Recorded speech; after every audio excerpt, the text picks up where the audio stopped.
Chapter 1948. My job is more complicated. Zevra was still perfunctory. Portia saw that Zevra really didn't want to talk about it, so she gave up on asking. Knock, knock.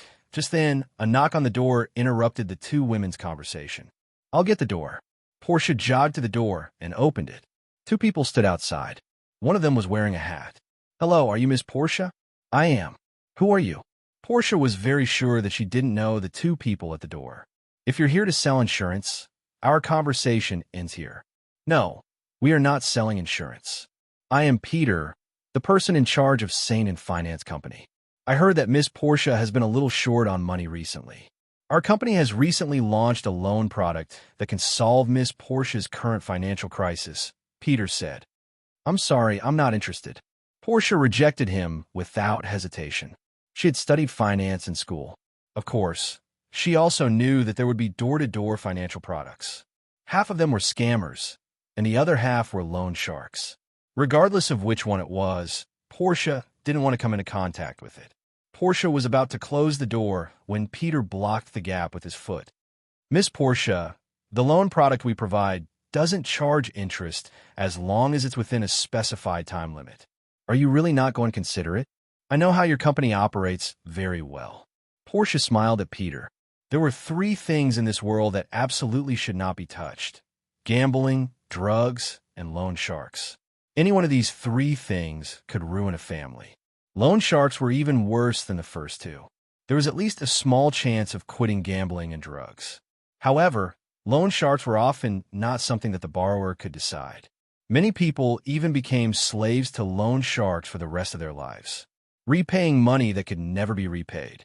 Loan sharks didn't charge interest if they paid the money within a specified time limit. Loan sharks didn't lie about that. However, the problem was that the time limit they gave was very short. Most people would borrow money from loan sharks because they were short of money. How could they pay back the money in a short period of time? Unless they suddenly won the lottery or inherited a large sum of money. However, most people wouldn't be so lucky. Therefore, in most cases, the result of the borrower was to exceed the time limit given by the loan sharks. Usually, the interest-free period given by the usury was 3 months. 3 months sound like a long time. Most borrowers felt that borrowing money was an emergency. In fact, it was very likely that he wouldn't be able to pay the money back. Every finance and economics teacher's first lecture was on how to identify illegal funds and how to avoid falling into debt traps. Moreover, when the teachers were teaching, they didn't use any technical content to explain. They were using real cases to illustrate the point. Moreover, every story ended with a cruel ending. Some of them wanted to treat their family members, while others wanted to do business to raise funds for emergencies. In short, there were all sorts of reasons for the emergency, but the result was that everything was ruined. Sir, please leave my house. Portia was not afraid of them. They might have a background in the underworld, but as long as he didn't owe them money, they couldn't do anything to him. Although usury was an illegal business, they still needed to be trustworthy. In this respect, he was similar to most businessmen. It was impossible for them to force others to borrow money. Peter could only take back his foot. Miss Portia, this is my name card. If you need it, you can call me anytime. We can also talk about the interest-free period. Portia looked like she was 1,000 miles away. She didn't even take the name card. If I need money, I can borrow money anytime. My boss's interest is much lower than yours. Also, he's much richer than you. Portia wasn't lying. Chen Zhao was indeed willing to lend her money, and he could borrow as much as he wanted. As for the safety issue, Chen Zhao only wanted the same interest from the bank. Portia was obviously more willing to trust Chen Zhao, not the infamous usury. In fact, there were many ways to calculate interest from usury. There were too many traps in their contracts. I wonder who Miss Portia's boss is. Can you introduce him to me? Peter's expression was dark. He had misunderstood Portia's words. He thought that Portia's boss was also a usury. Los Angeles had always been Saint and Finance's territory. Portia saying that Chen Zhao was richer sounded more like a provocation to Peter. Aren't you very resourceful? You can investigate it yourself. Let's go. Peter left with a dark expression. Portia closed the door. Suddenly, Zephyr's voice came from behind. Your words might bring trouble to you and your boss. Ah, why did you suddenly appear behind me? You scared me. Portia patted her chest. She also regretted talking too much. Those usually weren't kind people. They wouldn't really cause trouble for Chun Zhao because of this, right? Boss, we might have a competitor in LA. Competitor? What organization dares to compete with US in LA? I don't know. I need to investigate, Peter said. Pete said it was originally a potential customer, but this potential customer said that her boss also gives loans and the interest is much lower than ours. This was Peter's occupational disease. In fact, private loans and usury were two different things. But Peter didn't care. He felt that those who borrowed money were all usury. In fact, everyone in this industry thought the same. Give me this person's information. I'll investigate. Portia, huh? This person works for a law firm. Strange, the owner isn't rich. She probably doesn't have the money to provide loans. The person on the other end paused. Suddenly, she said, all the lawyers in this law firm seem to be Chun Zhao's private lawyer. Chen's private lawyer? What does he need so many lawyers for? Boss, he must be avoiding legal trouble. If he's just a normal person, why does he need so many lawyers? It must be him. That makes sense. The boss thought for a moment and said, go contact him. If he's willing to compensate and leave LA, we'll forget about this. What if he's not willing? It's up to you. Do what you think is right. Boss, I understand. I'll give you a satisfactory answer. Chapter 1949. Saint & Finance Company was a very famous finance company in North America. It could often be seen on Wall Street. Moreover, Saint & Finance Company also had another unknown business, which was usury. Not everyone had access to the Saint & Finance Company. Their clients were mainly those with a certain ability to make money. Due to various reasons, their finances were in a short period of time. At this time, Sheng would actively contact them. Saint & Finance Company had a very long history. It appeared along with the history of the United States and grew together with the strength of the United States. In the history of Saint & Finance, there have been several usurpations of power, but in the end they all ended in failure. No matter how meticulous the subordinates' plans were, they could not escape the fate of failure. Rumor had it that Saint & Finance Company was in charge of a Black Hand family. When there was an uncontrollable internal situation, the mafia family would appear. Of course, this situation would not happen again in recent years. Shungen Tower was a brand new building. It was also the tallest building in Los Angeles. It had only been completed in May. From the name, it was obvious that it belonged to Sheng & Finance. Sheng liked the feeling of overlooking Los Angeles from the top. Just then, a figure appeared behind Sheng, and Sheng frowned. Don't suddenly appear behind me. I hate people who come uninvited. Brother, do you hate your sister that much? A young girl appeared behind Sheng, and you're a villain wanted by the entire spiritual world. I don't want to have anything to do with you. Sheng's attitude was as if he was 1,000 miles away. The girl licked her lips. I'm here to borrow some money from you. Sheng frowned. Impossible. Don't be so sure. I have information that you're interested in. There are many things that I'm interested in. What can you give me? Treasure Island, the girl said. I don't believe you. Sheng glanced at his sister. He knew his little sister very well. She was ranked 5th on the spiritual world's top 10 villains. All the negative comments from humans applied to her. The crimes she had committed were too numerous to list. Even though Sheng didn't think of himself as a good person, but compared to his younger sister, he was simply a kind little angel. Big brother, you're hurting my heart. Chui Xiyin had a heartbroken expression. Your arrival will only bring me big trouble. Those spiritualists are like hunting dogs, attracted by you. I hate this feeling. So, if you don't want me to kill you personally, you'd better leave this place immediately. Leave Los Angeles, Sheng said calmly. Moreover, your bounty seems to have increased again. As for killing his sister, Chui Xiyin, Sheng did not feel guilty at all. Of course, if a war really broke out between them, Sheng wasn't absolutely confident. After all, he was facing one of the 10 heinous disciples, Calamity. Sheng, I'm here to make a deal with you. Chui Xiyin's tone suddenly became low. I'm also very serious. I hate you. Chui Xiyin, get out of my territory. Humph. I'm sure you'll find me again. With that, Choi-Sin suddenly broke through the floor-to-ceiling glass wall and disappeared into the night. Shungen grinned. Damn you. This floor-to-ceiling window costs more than $100,000. The weather was not good today. The sea breeze was rather strong. The sky was dark, and it seemed like it would rain at any time. The waves were also a little big, so the children stayed at home and didn't go out to play. Portia, what's making you so happy? Is it because I gave you next month's salary in advance yesterday? I found a roommate, Portia said.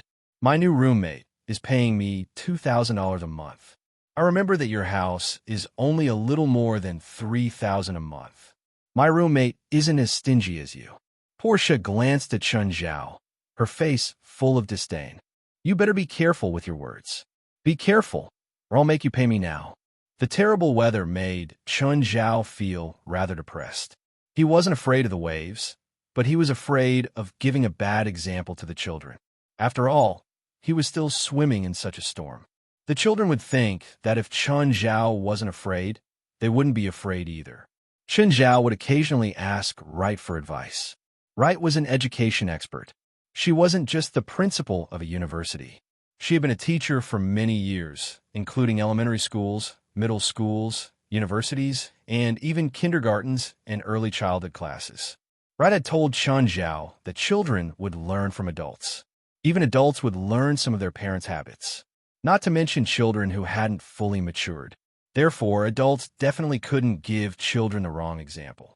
Just then, two unfamiliar commercial vehicles entered the entrance of the Minuet Villa. Chun Zhao received the message from the butler system and couldn't help but frown. The butler system couldn't find the identity of the owners of the two cars. Chun Zhao walked out of the house and saw 10 people in black suits get out of the two cars. The leader was a man with a small mustache and an uncomfortable fake smile. Hello, you must be Mr. Chun? Peter walked up and extended his hand. Chun Zhao didn't extend it. He put his hands in his pockets and looked at Peter coldly. Do I know you? Then let me introduce myself. I'm the person in charge of Saint and Finance Company. My name is Peter. Oh, what can I do for you?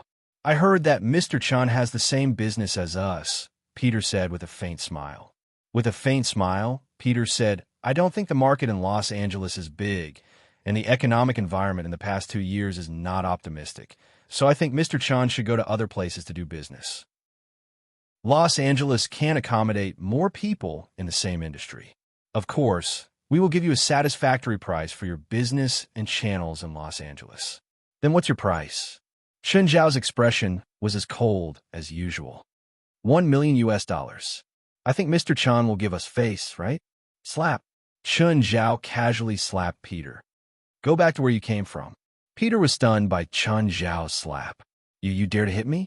Peter covered his face and stared at Chun Zhao in disbelief. You came to my house to blackmail me. Shouldn't I hit you? Chun Zhao glanced at the people Peter had brought and said coldly, Whoever dares to draw a gun in my house will die here today. Do it. Kill him for me. Pete had never been humiliated like this.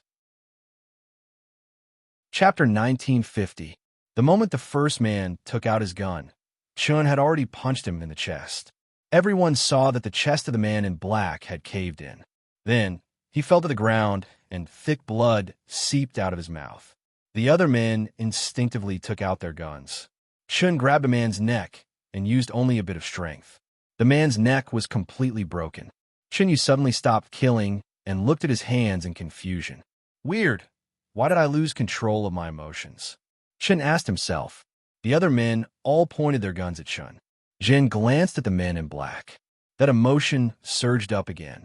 I'll count to 3. Put down your guns. It's for your own good. Chun controlled his emotions. Weird. Something was affecting his emotions. Was it these people? No, there wasn't anything about them that made him feel strange. They were just ordinary people. The black-clothed men were also frightened. They'd never seen someone like Chun who would kill people without a word. This made them very nervous, and they didn't dare to put down their guns. Suddenly, a man in black loaded a gun.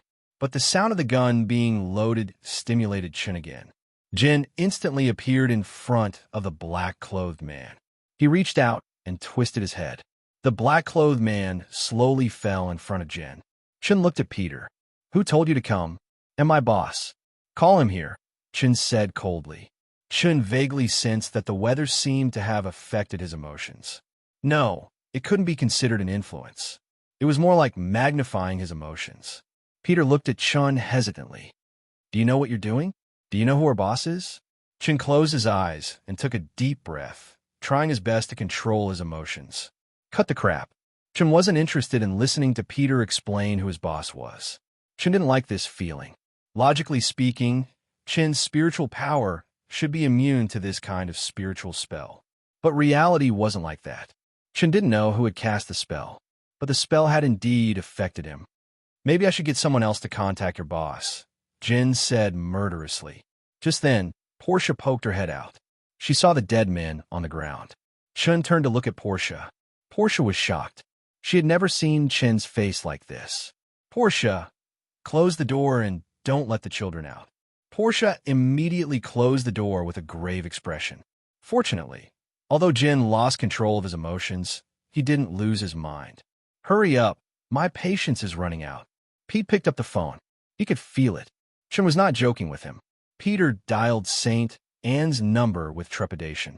Boss, I'm in trouble. What kind of trouble? He's in the police station? No. I'm at Mingwe Villa on the Coast Road. I'm at the house of our colleague. He said he wanted to talk to you face to face. Didn't you tell him my identity? Just then, Jen picked up the phone. I don't know who you are, but I hate stupidity. Either you come over yourself, or I'll kill all your subordinates and then go find you. Do you know what you're saying? Do you know who I am? You and your men seem to only know how to make empty threats. Fine, I'll find you and go myself. Don't regret it. Saint and was also furious. No one had ever dared to talk to him like this. Saint and had never been so furious. But very soon, Saint and sobered up. Saint and shook his head heavily and forced himself to calm down. Damn, that damned Shui Si. She released her territory. What does she want? Although Saint and had calmed down, he still decided to meet the man who dared to threaten him. Jen stood there. He didn't even dare to return to the house. These emotions came in waves.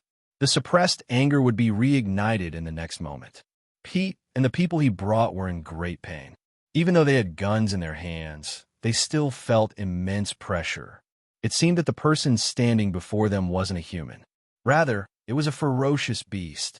Jen looked up at the sky. The dark clouds didn't look like magic. It was more like someone's territory. Jen wanted to see what effect this territory had on him. Suddenly, he discovered that the immortal power in him was very active. It was this activity that amplified his manic emotions. With his immortal power, no matter how high his mental power was, he couldn't control his emotions. In other words, this territory was a trigger. What was really affecting him was his immortal power. No wonder. Jin was dazed. Who exactly did this territory belong to? Or was it a person? He had to control his immortal power and his power. Finally, he had to control his emotions. To control his immortal power, he first had to understand what was causing it to be so active. However, Chun Zhao soon discovered that by using his own domain to block this unfamiliar domain, he could directly block the influence of this domain. He didn't know who released this territory, but it was undeniably powerful. It covered all of Los Angeles. Even the surrounding areas like Mingwe Villa couldn't avoid it. Moreover, this territory could affect all the spiritualists in the city. Even the surrounding areas like Mingwe Villa couldn't avoid it. Ordinary people didn't have magic or immortal power, so they weren't affected. Or people like Jin, who had a territory, couldn't be affected either. But spiritualists who were above ordinary people couldn't avoid it. This territory was silent and almost undetectable. If it wasn't for the people from Sheng An's finance company provoking him, Jin still couldn't discover the territory's influence on him. Before, he'd only been a bit irritated. Only when facing these people did he realize that he could start a massacre. Suddenly, a surge of power descended from the sky. A figure descended from the sky. Sheng was wearing a Superman costume and looking down at Jen. Jen was stunned. Peter and the men in black he'd brought were all stunned. They stared at Sheng and in shock. Sheng and just floated in the air. He gave off the illusion that he was really Superman. "Are you the one who wants to see me?" Saint and asked in an arrogant tone as he looked at Jin. Chapter 1951. Sheng had been enjoying this process. But all of this was ruined by Chun Zhao's words. Peter and the others were shocked by Sheng En's unbelievable actions. Their boss could fly. He was really flying. Was he really Superman? Sheng En suddenly charged at Chun Zhao. Chun Zhao stood there and reached out to grab Sheng En, who happened to be charging over. He pinched Sheng En's face with one hand and moved closer. "You're not human. What are you?" Sheng En struggled with all his might. His strength was equally shocking, but he couldn't break free from Chun Zhao's grasp. This shocked him greatly. A human definitely couldn't defeat him in strength. Not only did Chun Zhao's strength not weaken, but it also grew stronger. Chun Zhao was also shocked. Sheng En's resistance wasn't weak. It was at least tens of thousands of tons of strength. At this moment, Sheng En could already feel that he was indeed inferior in terms of strength. So, he had to use his trump card. Sheng En's strength skyrocketed. Moreover, his body started transforming in an inhuman way. At the same time, his body exuded a terrifying sense of oppression. Dragon aura? Dragon? Chun Zhao looked at Sheng En in shock. The strength in his hand suddenly increased. Chun Zhao almost crushed Sheng En's skull. Sheng En's transformation was forcefully interrupted. He immediately returned to his human form. Peter and the others were scared out of their wits. What has happened? Just now, Sheng En had displayed a part of his dragon form. In their eyes, it was completely beyond their comprehension. Suddenly, Chun Zhao's hand loosened. He grabbed nothing. Sheng En's body shrunk rapidly until he was only the size of a fist. At the same time, he used this opportunity to escape. Soon, Sheng En's body returned to his dragon form. But he didn't. He was still the size of a fist. Bang! Chun Zhao was sent flying. He really couldn't defend against Sheng En's move.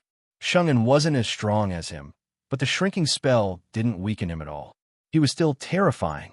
Moreover, his shrunken body also made it harder for him to be captured and attacked. Sheng En's body was very small, but his aura was terrifying. Dragon aura enveloped the entire Mingwei villa. Under the dragon's might, Chun Zhao's children all fell into panic. Chun Zhao was furious again. He glared at Sheng En. "I'm going to kill you." Chun Zhao used his strongest form. Clone, all techniques returned to one. Dark assimilation, "I have power, mighty God." Sheng En felt uneasy. There was no aura on Chun Zhao, but Chun Zhao was a huge threat to him. Moreover, Chun Zhao was absorbing and controlling the power of the world. Even if Chun Zhao didn't go into his strongest form, he was still stronger than Sheng En. However, Saint En was too small. In addition, Chun Zhao did not have an advantage in terms of speed. Therefore, he needed to gain an advantage in speed as well. The next moment, Chun Zhao suddenly appeared before Sheng. Without any hesitation, a fish shadow with terrifying killing intent blasted Sheng En's body. Sheng En's body was sent flying like a cannonball. Bang! The holy and crashed into the sea, causing huge waves to surge up into the sky. However, the moment he crashed into the sea, Sheng En's aura disappeared. Dead? No, he escaped. Chun Zhao's expression was extremely dark. The small world enveloped the nearby sea. Sheng could not be found at all. However, Chun Zhao did not plan to let Sheng go. Instead, he returned to the shore and looked at the frightened people. Chun Zhao killed all the men in black. Only Pete was left. Peter was trembling in fear. He looked at Chun Zhao, whose hands were covered in blood. Pete almost peed his pants in fear. He felt that he had accidentally gotten himself involved in a terrible battle. Chun Zhao waved his hand lightly. Dark lava spread out from under his feet. Then it devoured the corpses. Chun Zhao looked at Pete. "Where does your boss live?" Sheng En kept vomiting blood and ran home with difficulty. No one knew this place. It was also his hiding place. However, the moment he ran back, he felt a familiar aura. "Chui Xin, how do you know this place?" Sheng En wiped away the blood at the corner of his mouth. Chui Xian looked at Sheng En in shock. Who beat you up like this? Sheng En's appearance was too pitiful. Chui Xian and Sheng En had been siblings for 400 years, but she had never seen her brother so pitiful. After all, Sheng En had always been stronger than her. There was a limit to how strong he could be, but he was still strong. Chui Xian knew very well that if they fought with their lives, Sheng En's chances of winning were more than 80%. But now, Sheng En was heavily injured. Sheng En was now half human, half dragon. He should have had a pair of dragon horns, but only one was left. One of his arms was broken and hung before him. His body was covered in blood. Satan looked at Chui Xian with a cold look in his eyes. Go away. Otherwise, I won't go easy on you. My dear brother, do you think you could beat me now? Chui Xian smiled at Sheng En. Yes, I can't beat you now, but the person who injured me can. If he can beat me up like this, he can beat you up too, Sheng En said coldly. If you don't want to leave, then we'll die together. I'll lure that dragon slayer over. Hearing the words dragon slayer, Chui Xian's expression changed. Dragon slayers, as the name suggested, were people who slayed dragons, and the person who had been chasing her was a dragon slayer. Since when did a dragon slayer appear who could injure you so badly? Chui Xian's tone was solemn. Dragon slayers rarely fought against evil dragons alone. After all, the power of an adult dragon was not something that one or two people could fight alone, unless it was the top existence among the humans. But those few wouldn't attack the dragon race, unless the dragon race went overboard. But for what Sheng En said, it seemed like he was beaten up by a single person. This made Chui Xian's heart sound alarms. After all, Sheng En wasn't an evil dragon, but she was a real evil dragon. If the dragon slayer were to encounter her, the dragon slayer would definitely not let her go. Even if we work together, we won't be a match for that dragon slayer. I don't know, but I can't fight back against him. Sheng En coughed up another mouthful of blood. Chui Xian looked at Sheng En, her eyes flickering. Brother, take out your treasures and recruit our people. Chui Xian said. Don't even think about it. Sheng En roared hysterically. He was a dragon, a greedy one. Chapter 1952. Just like the legend said, dragons were greedy. Sheng En was like that, and so was Chui Xian. However, Chui Xian was an evil dragon. She had no time to collect her treasures. Her life? No, it should be the life of a dragon. She had spent her entire life on the run. But Sheng En was different. He had never been defined as an evil dragon. In the agreement between dragons and humans, if a dragon was defined as an evil dragon, then humans were allowed to kill it. Of course, whether or not they could kill, it was up to the humans. That was why the group of dragon slayers, or rather, a profession, was born among humans. Their mission was to kill and slay dragons. How to define an evil dragon? That was the result of mutual discussion between humans and dragons.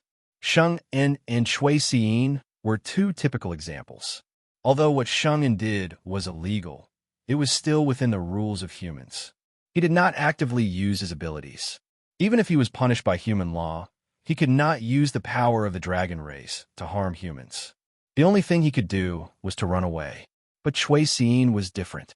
Almost all of her actions went against the agreement between dragons and humans. She did not care about the agreement or the rules. To her, humans were weaklings. That was why her actions became more and more unscrupulous. That was why she became one of the top 10 villains of the supernatural world. She was ranked 5th and had the title of Calamity. And among the dragon race, she was not the only evil dragon. There were quite a lot of evil dragons who were wanted. That was why if Sheng En was willing to take out his wealth, he would definitely be able to recruit many evil dragons. However, as a greedy dragon, Sheng En had accumulated hundreds of years of wealth. The greed of the dragon race for wealth was unimaginable to humans. No matter how greedy humans were, they would pass on their wealth to their descendants before they died. But there was no such thing as inheritance in the dragon race. Even if the dragon clan were to die, they would still tightly hold onto their wealth. They would definitely bring their wealth into their coffins. There were also dragons who would die in their own treasure troves, letting their corpses and treasures be buried together forever. Who knew how many dragon race legacies were hidden all over the world?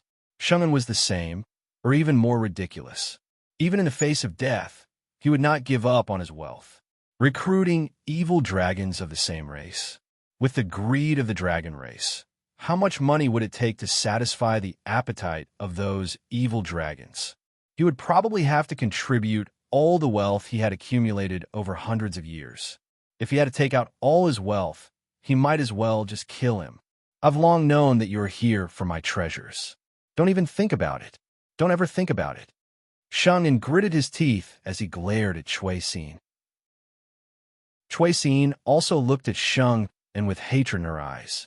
You're so heavily injured, but you still came here. It's because your treasure is hidden here, you miser. Chen Zhao didn't have high hopes. However, when he arrived at the Shungan building, he did not find Shungan, which made him very disappointed. Peter stood behind Chen Zhao, trembling. Panic was written all over his face. Chen Zhao's mood worsened. Peter saw Chen Zhao punch through a load-bearing wall. If that terrifying power were to land on his body, he would definitely die. Half of his body would probably be smashed into smithereens. Does your boss have any other hiding places? Chen Zhao asked. I don't know. Peter was trembling all over. Facing Chen Zhao, he felt too much pressure. Chen Zhao was like a mountain that hung over his heart. Chen Zhao didn't expect a dragon to be hiding in the L.A. area. Shungan was also very powerful. Out of all the enemies Chen Zhao had met, Shungan was definitely in the top 5. The first was, of course, Tamamo no Mei. The second was the Son of Element, Amanda Didier. Shungan was actually about as powerful as the dragon Chen Zhao had met on the 9th level of the Tower of Trials. But this was the power of the dragon race. However, Shungan was much more powerful than that. Shungan also had powerful magic. For example, he could shrink himself so that it was harder to hit and deal with him. Imagine a giant dragon's body shrinking to the size of a fist under the condition that its strength did not change. What would the consequences be? It was almost undefeatable. His ability to escape was also unparalleled. At least, Chen Zhao still didn't know how Shungan had escaped. What kind of magic did he use to escape? When Chen Zhao returned to Mingwei Villa, Fei Lai was already there. Chen, I heard that you killed a few people at your house today. Fei Lai asked. Portia said that. You should be careful. No matter what, killing people at home is too bad of an influence. It's my fault. Chen Zhao didn't argue. Portia, it's me. Portia received Chen Zhao's call. Today wasn't a pleasant experience for Portia. She knew that Chen Zhao would kill people. She'd also seen him do it. However, someone had attacked Chen Zhao first. Chen Zhao was forced to fight back. However, she didn't know what exactly had happened today. She didn't see Peter clearly. She didn't know that she was the one who'd caused all this. How are you? I'm fine. Boss, who were those people? Bad people. Chen Zhao didn't plan on explaining anything to Portia either. He didn't feel like he had to. He was the boss, not Portia's subordinate. If Portia couldn't accept it, she could leave. If today's loss affects you in any way, I can give you a few days to rest. Okay, I understand. She indeed needed to calm down now. After all, the scene was too shocking for her. As soon as she hung up, Portia heard the door open. Zephyr was back. When she saw Portia, she was a bit surprised. Portia, did something happen to you today? You look really pale. I saw my boss kill someone, Portia said. You saw your boss kill someone? Was he going to silence you? No. Then why didn't you call the police? Those people broke into his house with guns, Portia said. He had enough reason to kill them. Really? So your boss didn't kill you? If he wanted to kill me, he would have done it in my house. There's no need to wait until now. You can set my number as an emergency number. If you're in danger, I might be able to help. Okay, let's not talk about this. You'll cook dinner tonight. Chapter 1953. Portia was waiting for Riva to make dinner in the living room. Because of the fright, Portia did not have the time to have dinner at Mingwei Villa. Just then, Riva's phone on the living room table rang. Portia saw the name on the screen, Dragon Slayer Lux. Riva, you're on the phone, Portia called. Riva quickly ran out to pick up the phone. Riva, it's me, Lux. We found traces of the calamity Chui seen. She appeared at the magic store today and bought a lot of potions and raw materials. It seems that she's injured. Are you sure she's in the city now? Yes, we've set up a detection magic array around Los Angeles. If a dragon goes in or out, we'll be able to detect it. Okay, got it. Contact me immediately if there's any news, Riva said. After Riva hung up, Portia came up to her. Riva, are you playing a game? Riva looked at Portia and nodded after a moment of silence. Yes, I knew it. Portia nodded confidently. What game are you playing with your friend? Oh, the vegetables in the pot are burnt. Riva suddenly ran to the kitchen in a panic. While they were eating dinner, Reffer called again. Portia, I'm going out tonight. Now? It's so late. Will it be dangerous for you to go out alone? Portia looked at Riva with concern. Why do you have to go out now? Can't you go out tomorrow? In America, going out at night had always been a dangerous thing. 80% of criminal cases happened at night. This was not China. Even if a girl lay on the street for a night, nothing would happen. It was more likely that the person who was found would call the police. It's urgent. Riva stopped eating and went back to her room to clean up. Before leaving, she carried a suitcase. Riva drove the car to the front of a forest. Just then, another person came. It was Lux. Lux carried a pair of axes on his back. He was tall and strong. He was wearing a small vest and military boots. He looked very heroic. However, when talking to Riva, Lux was obviously talking to her in a subordinate tone. Zafra, you came so fast. What did you find here? Zephyr asked. We detected a huge energy reaction here. As dragon slayers, each of them carried some kind of apparatus with them. It could detect energy reactions within a certain range. Of course, this kind of detection device could only work on high-energy reactions. Most of the evil dragons they hunted were extremely vicious and powerful. However, the range of this detection device was only 10 kilometers. A diameter of 10 kilometers was neither too big nor too small. Just the two of us? Zephyr asked. If Chui seen the calamity hadn't left, the two of us dragon slayers would have become her food. The others are also rushing over. There are far more dragon slayers in Los Angeles than the two of them. There were a total of 12 dragon slayers, and their leader was the seemingly young Zafra. Their group of dragon slayers had successfully killed an evil dragon. Hunting down an evil dragon was not a problem that could be solved with just 1 or 2 battles. Both sides needed to compete for a long time. In terms of pure strength, the evil dragon was undoubtedly the stronger side. However, humans were good at using all kinds of conditions and traps. Not every dragon slayer group could succeed. However, the advantage of the dragon slayers was in numbers. If one group was destroyed, another group would take over. Perhaps 10, 20, 50 years, or even 100 years was possible in order to hunt down an evil dragon.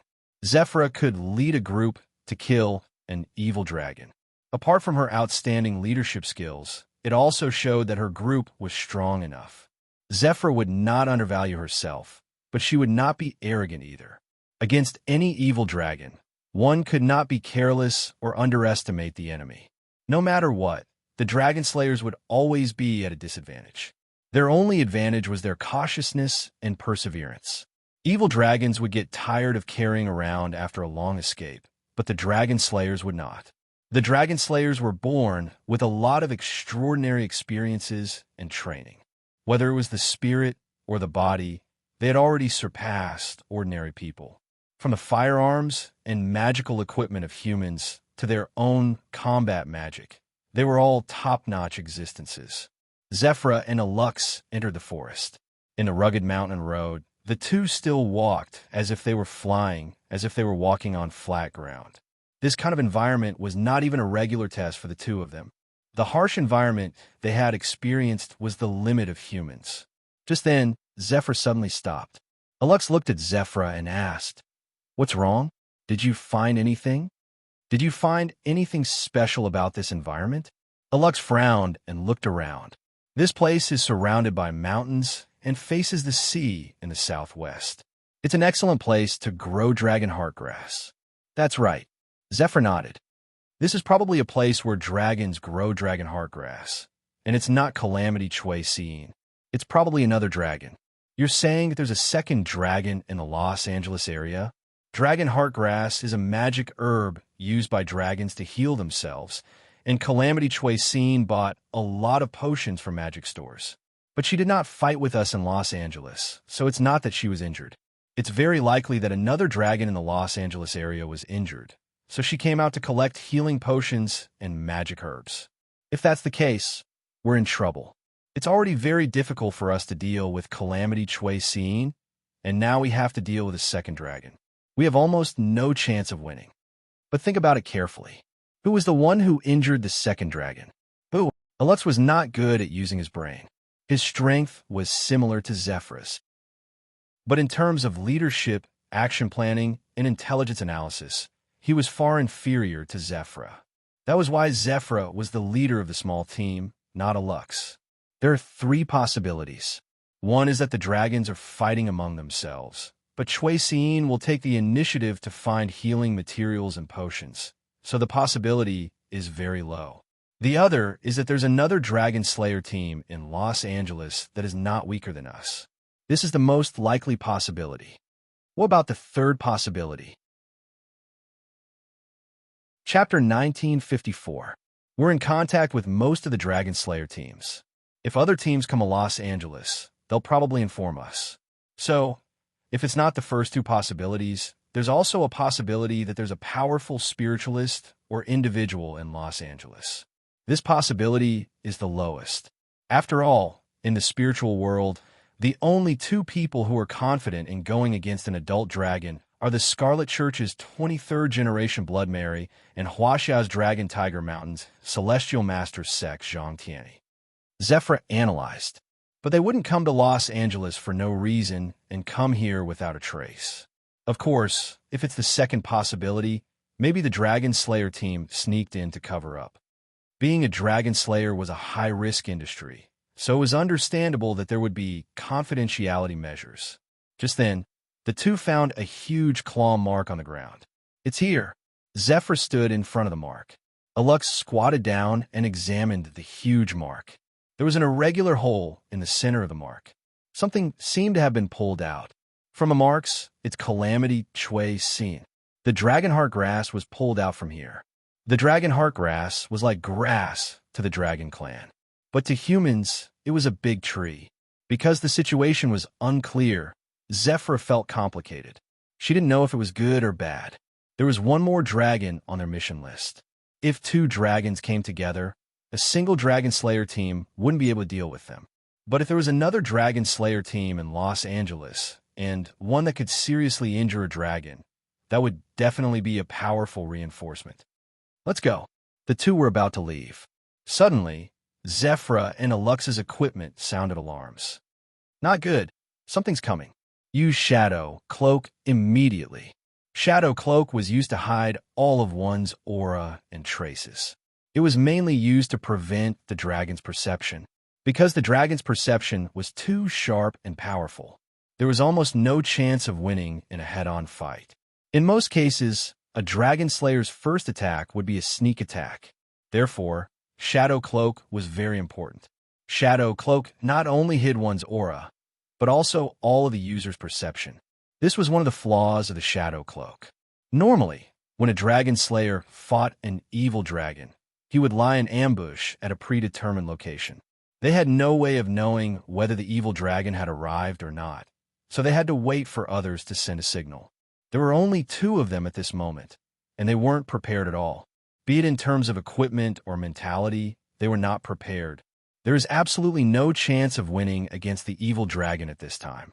That was why Zephyr immediately gave the order to hide with Shadow Cloak. The moment they disappeared, Chun Zhao descended from the sky. Chun Zhao saw the huge claw mark. Without a doubt, this claw mark was left behind by the Dragon Clan. Chun Zhao couldn't tell if it was Saint And's claw mark. However, he naturally thought that the claw mark was left by Saint and Am I too late? Chun Zhao's expression was ugly.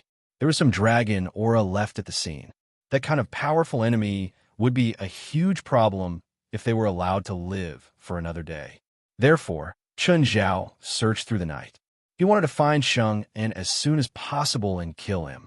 According to Peter's investigation, this mountain forest was a property under Saint Anne's name. Tonight, Chun Zhao had searched many of Saint Anne's properties, but he couldn't find any trace of Saint Anne. Chun Zhao would have to leave in a few days. If Saint Anne came back for revenge when he wasn't here, how would his family defend?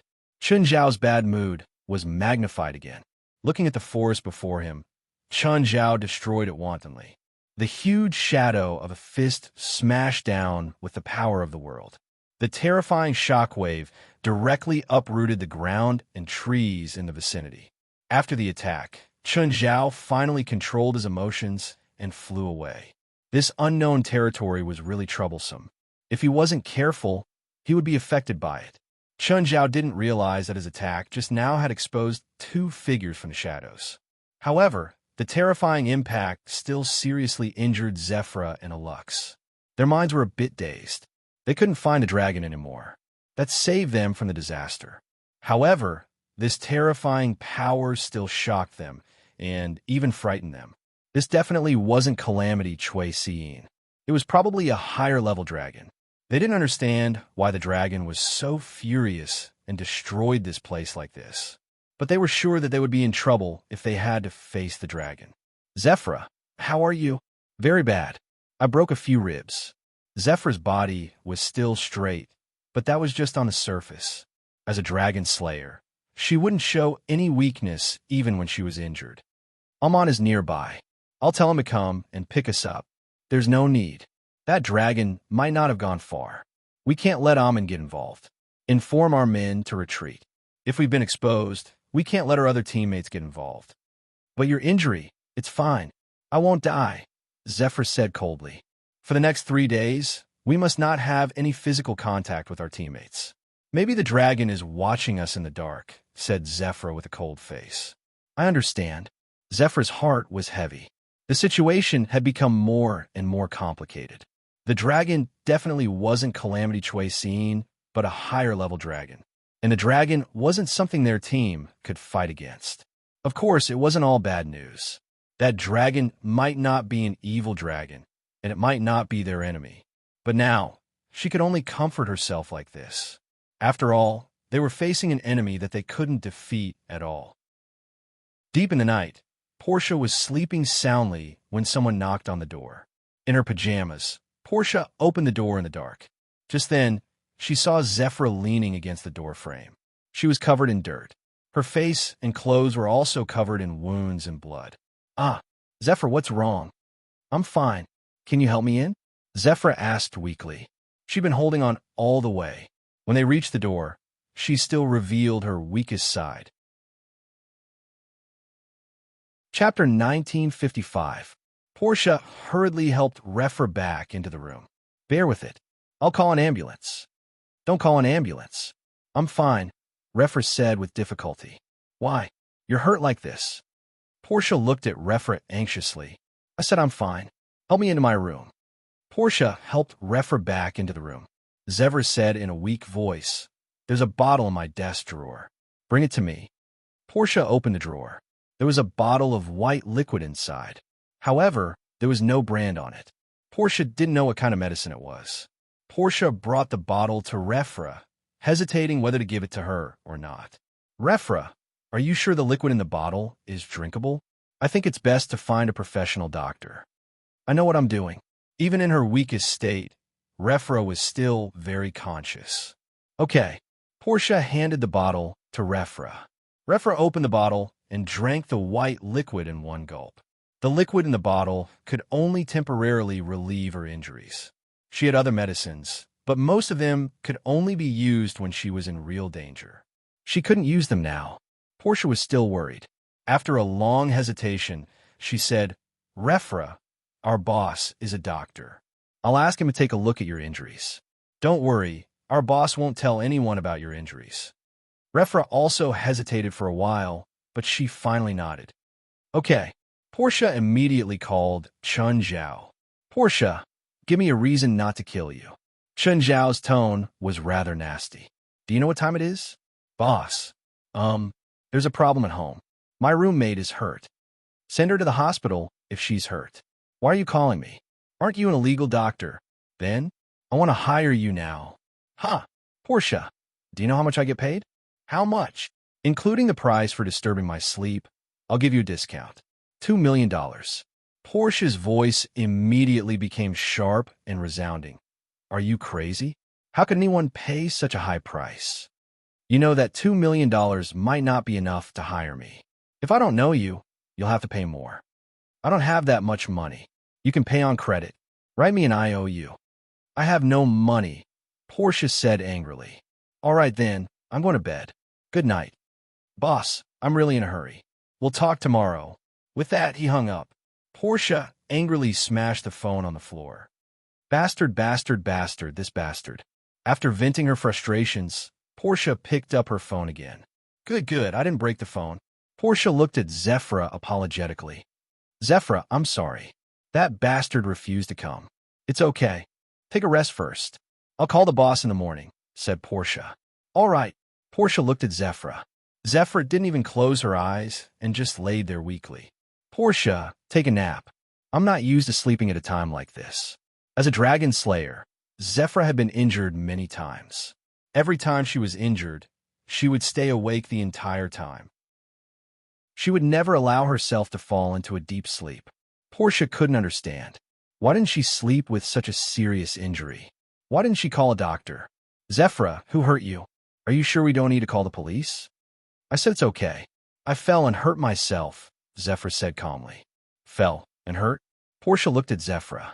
Zephyra, can't you be more careful with your lies? Portia couldn't feel the sincerity in Zephyra's lies at all. Zephyra just lay there in silence. Portia stayed up until dawn, helping to take care of Zephyra the whole time. Zephyra, I think I should raise the rent. Have you ever seen such a responsible roommate? You can go to sleep. I don't need your care. I really don't understand. Why don't you sleep? At least you'll feel better. Portia looked at Zephyra. Even she felt uncomfortable. If it were her, she wouldn't be able to sleep anymore. But Zephyra was so seriously injured, yet she didn't sleep. Portia dialed Chun Zhao's number again. Boss, if you don't come and treat my friend, I won't be able to go to work. Also, I won't be able to go next week. You're threatening me. I'm not threatening you. Portia's voice softened. I'm just telling you the truth. Just you wait. Chun Zhao was furious. It was already an hour later when Chun Zhao arrived at Portia's house. When he knocked on Portia's door, Portia started to complain. Boss, you're too slow. Who told you to live so far away? Who told you to pay me so little? I can only live so far away. Who told you not to be capable enough? If you were, I'd pay you more. Who told you to only give me so little work? I didn't even have the chance to show off. If you think the work is too little, I'll be happy to give you more work. Chun Zhao sneered at Portia. After entering Portia's house, Chun Zhao studied the place. Is this where you're renting? It looks nice. If she hadn't seen Chun Zhao's house, Portia would think that it was nice. But after seeing Minghua Villa and Mirror Lake Villa, Portia felt that her house was shabby. Chun Zhao's words were even more hypocritical. Chun Zhao sniffed. What a heavy smell of blood. Is it your friend's blood? Yes. She vomited a few mouthfuls of blood last night. Portia glanced at Chun Zhao, complaining. She didn't sleep at all last night. Her eyes were wide open the whole time. I feel bad just looking at her. She's so injured and still won't sleep. I don't know what she's thinking. Why didn't you call an ambulance? Did you call the police? Chun Zhao asked. She won't let me. Won't let me? Why? I don't know. Portia brought Chun Zhao into Zephyr's room.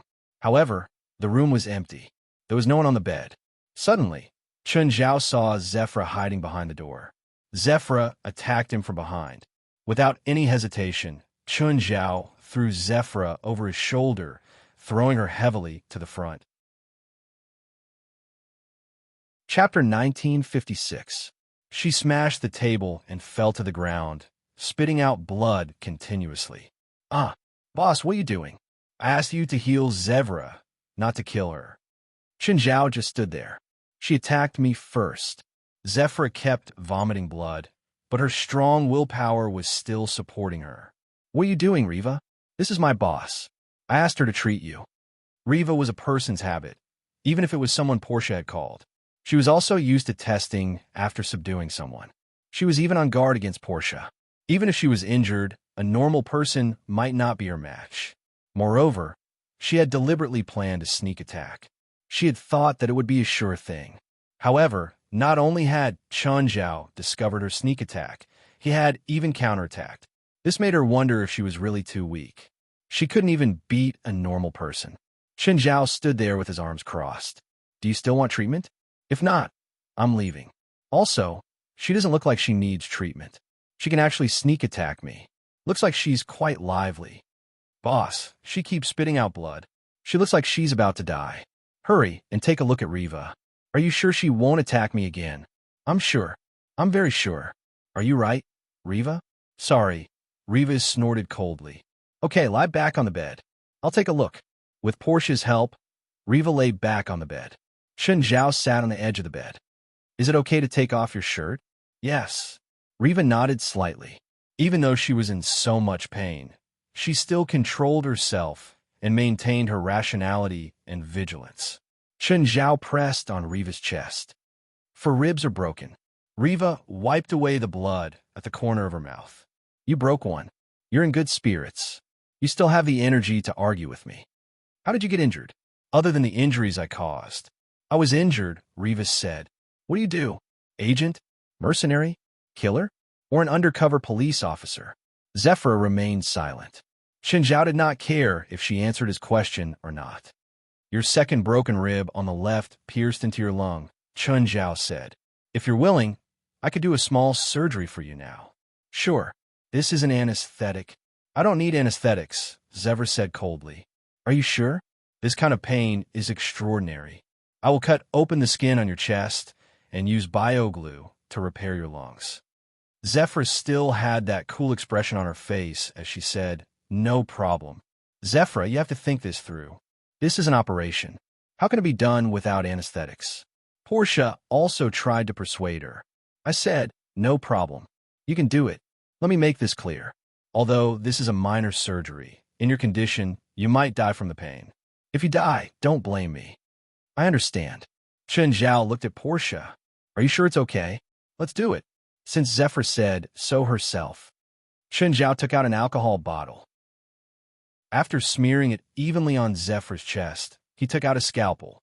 Of course, before using the scalpel, Chun Zhao still had to stop the bleeding with acupuncture. He didn't want to make it too bloody. Also, Zephyr's condition was not suitable for her to lose too much blood. But even so, the scene was inevitably covered in blood. After all, this wasn't an operating room. After ignoring the possibility of a fungal infection, there were still various flaws. Of course, the surgery itself was only a minor one. It was not difficult at all for Chun Zhao. Portia watched Chun Zhao's dazzling surgery process. It was her first time seeing Chun Zhao treat a patient. He was completely different from the stereotype in the past. In the past, Portia's impression of Chun Zhao was that he was undisciplined, frivolous, stingy, and a jerk.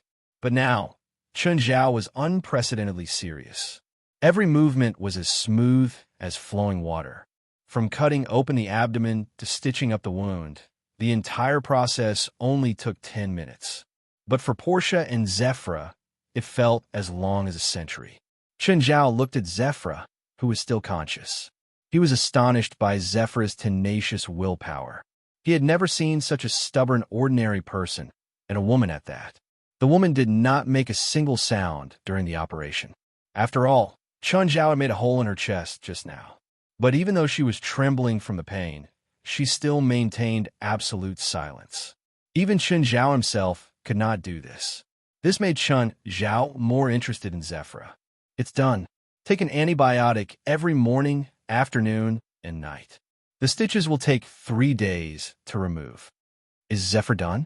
I've done everything I can. Chun Zhao took out a cigarette and turned to Portia. Do you have a fire? Okay. Portia nodded. Boss, there's a patient here, and this is my house. Also, when did you smoke? Chun Zhao did not smoke often, but he had been very focused just now. Now that he had relaxed, he needed a cigarette to relax. This was the so-called smoke after the fact. She's fine now. With my medical skills, she won't be unable to withstand even a secondhand smoke. Zephyr said weakly. Give me one too. Chun Zhao casually tossed a cigarette to Zephyr. Portia was completely speechless at the two patients. How could a doctor and patient smoke at the same time? That was too irresponsible. Who did this to you? Chun Zhao asked curiously. I feel like you were hit by a car, or was something even stronger. A car crash, Riva answered and blew out a long smoke ring at the same time. Chun Zhao pursed his lips. He could tell that Zephyr was definitely not hit by a car. Chun Zhao said that her injuries looked like they were caused by a car, but there were other small injuries on her body. There were also the stains on her body, which seemed to be from rolling in the mountains. However, he would never have dreamed that Chun Zhao was the one who caused these injuries. Neither did Zephyr expect that Chun Zhao was the culprit behind her injuries. Boss, how many days does Zephyr need to recover? 3 days, Chun Zhao said. If she's completely healed, we'll see how strong she is. 3 days is enough? Zephyr's injury is so serious, and she even had a small surgery. Chapter 1957. She's much stronger than you, Chun Zhao said. Other than the injuries from last night, Zephyr also had many old injuries. These old injuries didn't make her weak. Instead, they made her stronger. She was like a strong tiger cub. Portia recalled how she couldn't lift the suitcase at all that day. Zephyr, on the other hand, could carry it with one hand. She seemed really strong. Zephyr, is there a little monster living in your body? Sir, you're strong too. After all, I haven't been shoulder thrown in a long time. Zephyr looked at Chun Zhao. However, there was still some dissatisfaction in her tone. After all, she was heavily injured and couldn't even use 20% of her strength. Boss works out every day. Swimming, boxing, running. He's a fitness freak. Zephyr wasn't surprised. Chun Zhao was indeed very strong. Even though she was heavily injured, a normal person couldn't beat her. However, Chun Zhao could throw her over his shoulder when she tried to sneak up on him.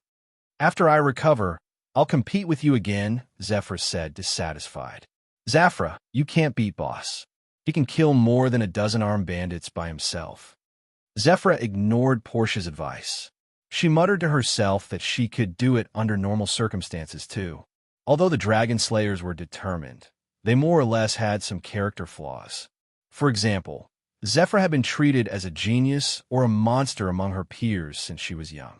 She'd also developed a proud and unyielding personality. In the past, all of her competitors had been defeated in front of her. Even those who were stronger and more outstanding than her couldn't escape the fate of failure. I'm hungry, Zephyr said. Zephyr, you just had surgery. You can't eat now, right? Portia looked at Chun Zhao.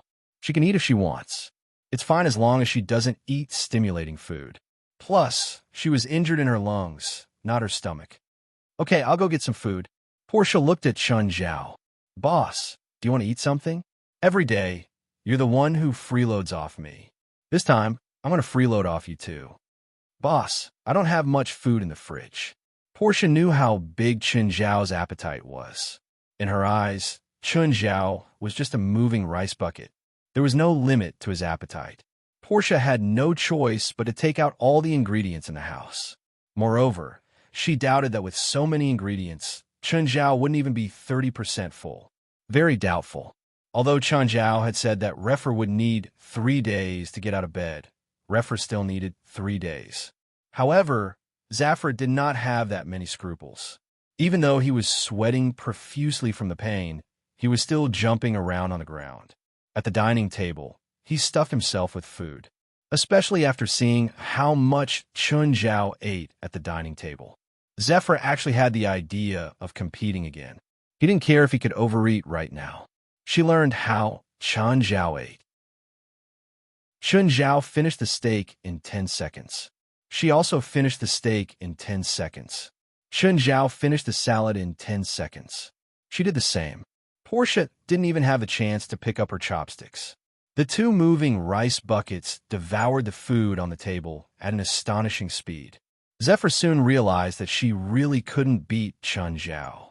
At least in terms of appetite, she lost completely. Chun Zhao glanced at Zephyr and swallowed the food in his mouth.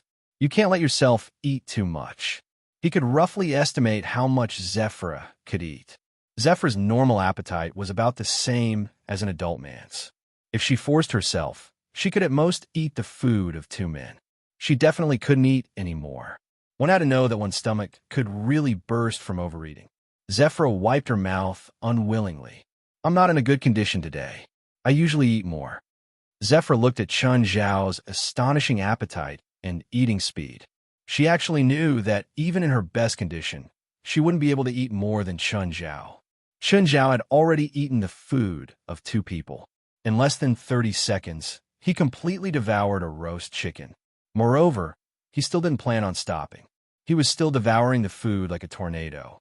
Can one's appetite also be trained? Zephyra asked. Portia felt that Chun Zhao had led Zephyra astray. She didn't expect Zephyra to be so competitive. She even wanted to compete with her appetite.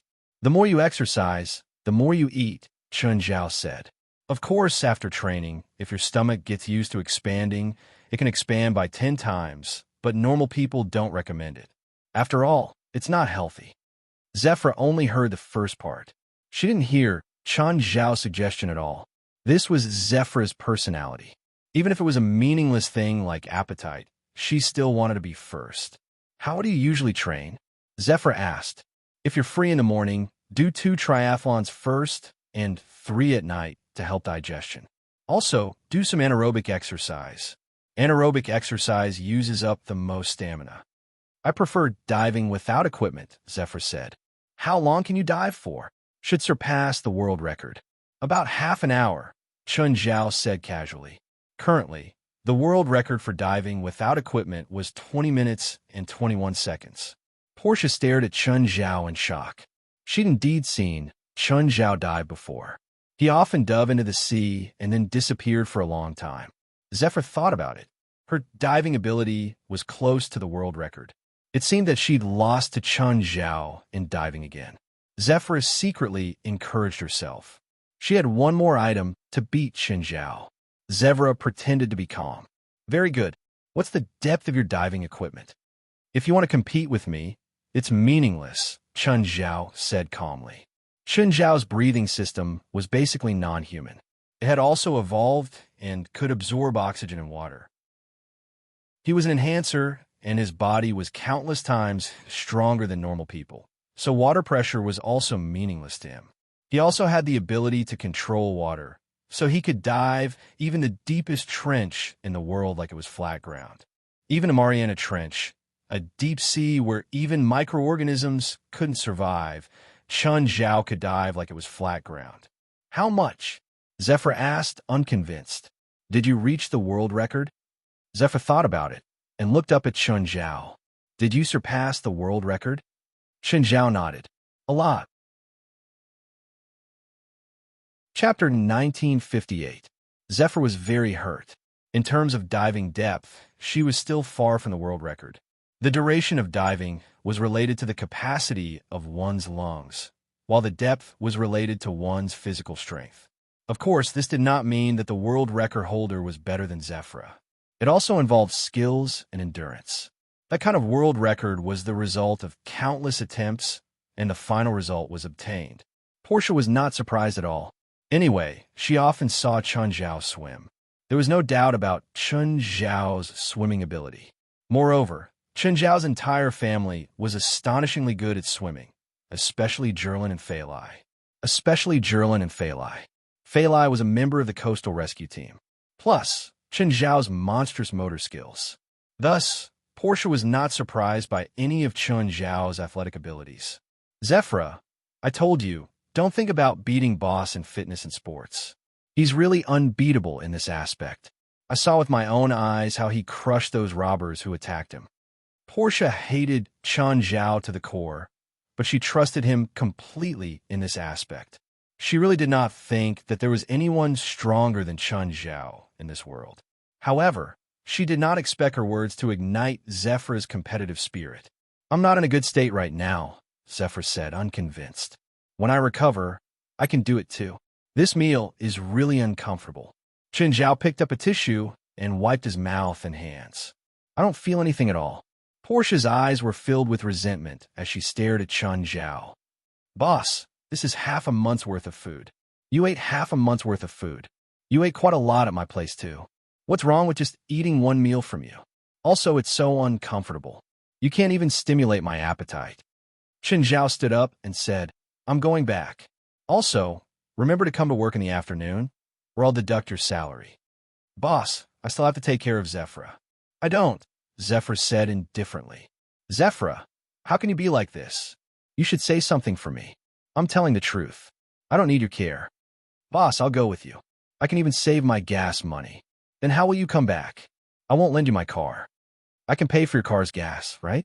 Said Portia. Are you sure? The fuel consumption of each of my cars is much higher than that of your own car. Chun Zhao had never considered the problem of fuel consumption. All the cars he chose were based on performance and comfort. Forget it, I'll just drive my own car. Portia looked as if she had nothing left to live for. Zephyra, be careful when I'm not around. Call me if you're in trouble. Chun Zhao and Portia had both left. Only Zephyr was left in the house. Zephyr took out her phone. Lux, it's me. Zevra, how are you now? Your injuries seem to be very serious. It's all right. I've received professional treatment, Zephyr said. How's your injury? I'm fine. My luck is better than yours. It had to be said that Alux's luck was indeed better than Thera's. They were all using shadow cloaks and were standing together. But when they were hit, the damage was different. Of course, apart from luck, another important reason was that Alux was an enhancer. His constitution was much higher than Zephyr's. How is it? Did you find any useful information? I've investigated the situation of the Los Angeles area's supernatural world. There are 2 or 3 local supernatural organizations in Los Angeles, but they're all small fries that aren't worth mentioning. However, there's one thing that's very strange. The Los Angeles area's supernatural world seems to be very xenophobic. Other than these small fries, if there are any foreign spiritualists who are active here, they'll definitely be severely punished. Even if they don't do evil, they'll most likely be expelled. If they commit serious crimes here, they'll definitely disappear without a trace, Electrolux said. Who did it? I don't know who did it, but in any case, the supernatural world of Los Angeles is definitely not as simple as it looks on the surface. It's very likely that there's a hidden expert, and it might even be the work of the dragon race that hibernated here. It can't be the dragon race. Whether it's an ordinary dragon race or an evil dragon, they wouldn't care about the activities of a human shaman unless it involves their own interests, Zephyr speculated. What about the paranormal organization that you've investigated? Are they possible? One of them is an idol organization. They don't have any close organizations or activities. They usually conduct some small activities in the area, like a small competition or a meeting, Alux said. The other 2 organizations are related to the government. One of them has been established for more than 20 years, but it's very weak. It can't even deal with a small haunted community. The other organization has been established for a shorter period of time, and its strength is below average. The strongest one should be Britz, who's known as the Little Encyclopedia of Magic. He's quite famous in North America. I once met him during a supernatural event. His strength is also very average. These 3 organizations can basically be eliminated. Is there no more information? I've investigated a few spiritualists, but the strongest one is barely average. There's no one stronger than that. There aren't any spiritualists with extraordinary strength? No, but I've investigated the local spiritualists. They said that 2 years ago, someone in the area awakened the 3rd night. I just don't know what happened to the 3rd night. Oh, awakened the 3rd night? If it's successful, then it should be very powerful, right? No one knows who awakened it. Until now, no one has heard of a particularly powerful spiritualist or a genius. Give up on this direction. Don't investigate in this direction anymore. We're looking for dragons, not spiritualists. Dragons don't need to awaken, Thera said. Other than that, there's no other information. There's still some immature information. We need to dig deeper. All right then. Continue investigating. If you find any clues, contact me immediately. Chapter 1959. Portia, did you lose him? Boss, you're driving a supercar, and I'm driving a second-hand car. Why do you think my car can keep up with yours? Portia asked, annoyed. I'm not driving very fast. I'm only driving 80 kilometers per hour. You should go first. It'll only take 10 minutes at most to reach Mingwei Villa. Fine. Chen Zhao hung up. He could already see Mingwei Villa. Portia wasn't driving very fast, but she wasn't falling behind by much. Portia's car had also reached the highway. Suddenly, the car in front slowed down. Portia couldn't turn in time and rear-ended the car in front. Portia immediately stopped the car. The car in front that was rear-ended also stopped. Portia was burning with anger, but when she saw that it was a woman who got out of the car in front, she calmed down a little. How did you drive? Portia asked the woman. The speed limit is at least 80 kilometers per hour. Why did you suddenly slow down? I'm sorry. I think there's something wrong with my car. The woman looked at Portia innocently. I'll take responsibility for this accident. Can you lend me your phone? I'll call the insurance company. Fine. The woman didn't argue and even admitted her mistake. Portia's anger also dissipated. She took out her phone and gave it to the woman. The phone lit up in the woman's hand for a moment, then dimmed again. Is the phone broken? The woman returned the phone to Portia. Let me see. It really is broken. Strange. It was fine just now. Why did it suddenly break? She had just spoken to Chun Zhao on the phone. Why did it suddenly break? Portia wondered if she didn't pay attention to the battery just now and it ran out of battery. Where's your phone? Portia asked. The woman took out her phone. The screen was already cracked. Clearly, it couldn't be used anymore. When I rear-ended the car, it fell to the ground and I accidentally stepped on it. I see. Then let's go to my boss's house and borrow his phone, Portia said. Your boss? Is it far from here? No. See that house on the cliff? It's there. What a big house. Your boss must be rich, right? Of course, only rich people can hire me. Portia rolled her eyes. Get in my car. In the car, Portia looked at the woman beside her again. The woman was very tall, about 185 meters. She was also very beautiful, and her clothes were very tasteful. She looked like a model. What's your name? Chui Xin. Portia brought Chui Xin into the Bright Moon Villa. By now, Chen Zhao had already changed into a t-shirt and boxers. He was lying on the living room sofa, playing with his phone. Chen Zhao's children were running and playing in the living room. Among so many children, only Didi La was reading quietly. Even little Larissa was busy climbing up and down the princess's body with Briar, Bramble, Simba, and Nana. The princess's mountain-like body was enough for the 5 of them to move around. Just then, Portia walked into the living room with Trish. Chun Zhao put down his phone and looked up at the 2 girls. Portia, who is she? Chun Zhao was very curious. Portia was right behind him. How could she bring a woman back so quickly? Boss, I rear-ended her car. My phone is out of battery, and her phone is broken too. She's here to call the insurance company and then leave. Chun Zhao stared at Chui Xin, whose expression was a bit stiff. Sir, is there something on my face? Drizzt had to be nervous because there was a dragon's head in the yard. Even the most arrogant dragon slayer wouldn't dare to treat a dragon's head like a decoration. But this guy had actually placed a dragon's head in the yard, so openly. Regardless of whether this man was too arrogant or he really had the ability, Chui Xin's hair stood on end. At least it meant that Saint and didn't lie to her. This man really had the ability to make one's hair stand on end. Chen Zhao stared straight at Chui Xin. Boss, don't you know that it's very rude to look at a woman like that? I'll let it go this time. Don't bring strangers to my house next time. Chen Zhao looked away. He didn't find anything strange about Chui Xin. Chui Xin secretly heaved a sigh of relief, somewhat regretting her rashness. She'd originally thought that sneaking in to find out Chun Zhao's strength would be a piece of cake. But when she faced Chun Zhao, she realized how much pressure he gave her. Even though Chun Zhao had looked away, he still used his small world to monitor Chui Xin from all directions. Because of this, Chui Xin felt like her hair stood on end. They both had their own small worlds, but their abilities were very different. Chui Xin didn't even dare to move. She was sure that if she moved even a little, this human man would kill her directly. This human man would directly kill her, pull out her tendons, and peel off her skin. He would also place her head in the yard like a trophy. She even had to control her heartbeat so that it wouldn't beat too fast.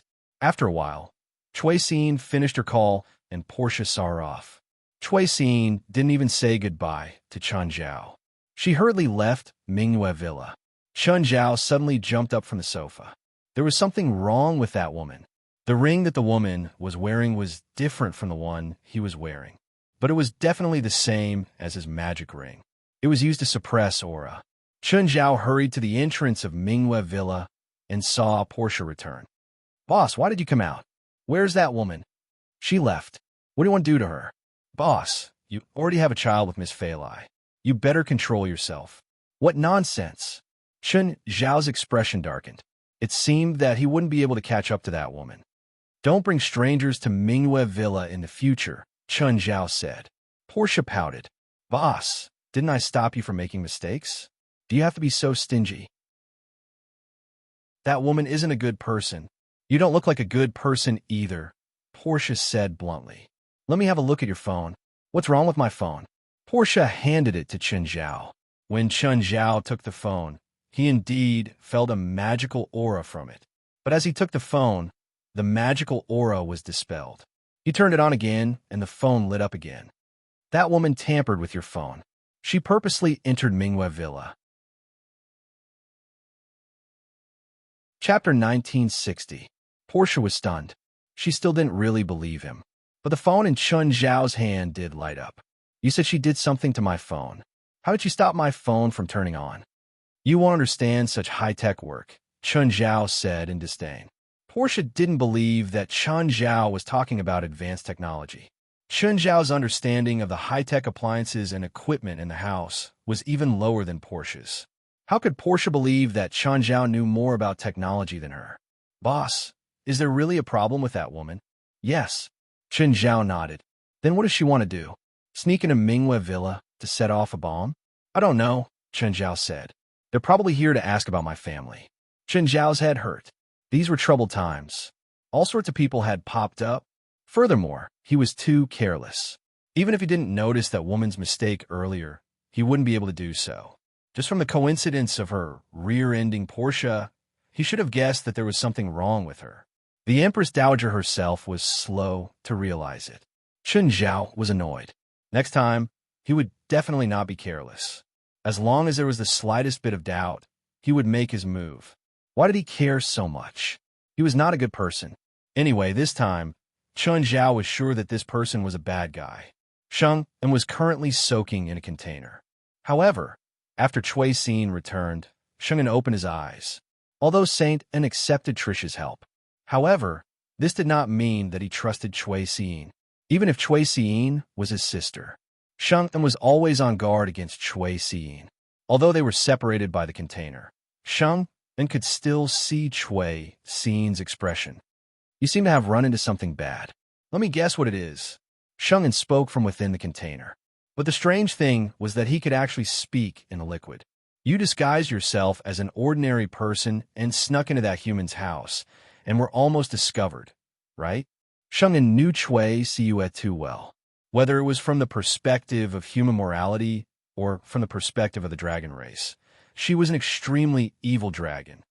Silly sat in a chair in front of Saint Anne's container, her chest heaving. "Do you think my experience can make you happy? So, what did you gain from this infiltration?" "I discovered that the human is indeed very powerful, but he is not completely invulnerable." "Him? What weakness could he possibly have?" "He didn't discover any weaknesses, but he made a fatal mistake." "What mistake?" "He said that a dragon's head was placed in his courtyard," Chui Xin said. Sheng furrowed his brows at first. Then a look of surprise appeared on his face. "This time, you don't need to take out your wealth. Maybe there's a way for our people to participate." Placing a dragon's head in the courtyard as a decoration was already a huge taboo for the dragon race. Sheng continued to stare coldly at Chui Xin. "Why are you helping me? If you want my treasure, then don't even think about it. I won't give you my treasure, not even a single silver coin." Chui Silly smiled as she looked at Saint in the container. "This isn't the best place to hide. You're heavily injured, yet you still want to hide here. This means that this place is very important to you. You hid your treasures here, right? Chui Xiyin sneered. Sheng En, who was in the container, suddenly became agitated, and panic appeared in his eyes. It seems that I guessed correctly. The treasures are here. If you dare take even a single silver coin from me, I'll kill you, Sheng En growled as he stared at Chui Xiyin. I don't want your treasures. I only want one thing. Chui Xiyin stared at Sheng, and if you don't agree, then I'll take all of your treasures. What thing? Sheng En looked at Chui Xiyin angrily. The caltrip all, Chui Xiyin said. I don't have that thing. Sheng En denied without even thinking. Don't be in such a hurry to refuse. If you give me the caltrip all, not only will I not touch your treasures, I'll even give you information about the treasure island. I've been to the treasure island before, so I know its location. Chui Xiyin's words were extremely bewitching. That place is filled with endless treasures. Don't you want any of them? Sheng En was silent for a moment, then said, I really don't know what the caltrip all is. Maybe you really don't know what the caltrip all is. Maybe it's hidden in your treasures, Chui Xiyin said. At the same time, Chui Xiyin took out a drawing that she had just drawn. This is the shape of the caltrip all. Sheng En narrowed his eyes. Originally, he really didn't know what the caltrip all was. However, after seeing the drawing of the caltrip all, he immediately remembered. The caltrip all was indeed in his hands, but it wasn't piled up among his treasures. The dragon clan had a habit of splitting their treasures in half. This was to avoid any mishaps from happening, so that their treasures wouldn't be taken away at once. Sheng En also had this habit. You don't have to deny it. This caltrip all was obtained 200 years ago when you slaughtered a Native American tribe. Chui Xiyin said. So what? Maybe I've already thrown it away. After all, I'm only interested in shiny and valuable things. You definitely still have it. Chui Xiyin said with certainty. The caltrip all has some kind of mysterious power. You won't be mistaken.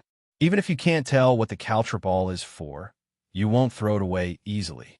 Just like how Sheng En understood Chui Xiyin also understood Sheng and finally laughed.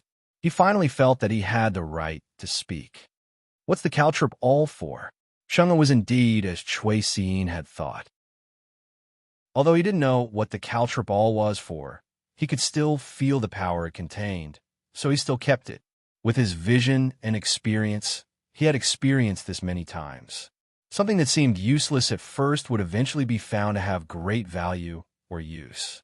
Now that Chui Xiyin was so eager to obtain the caltrip all, it meant that the caltrip all was indeed very useful or valuable.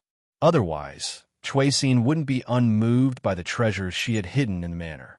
Chui Xiyin was also a dragon, and her greed for treasures was deeply imprinted in her blood. It was impossible for her not to be moved, unless her desire for the caltrip all was greater than the treasures. That's my question. You just have to answer me. Do you accept this deal? Chui Xiyin said coldly.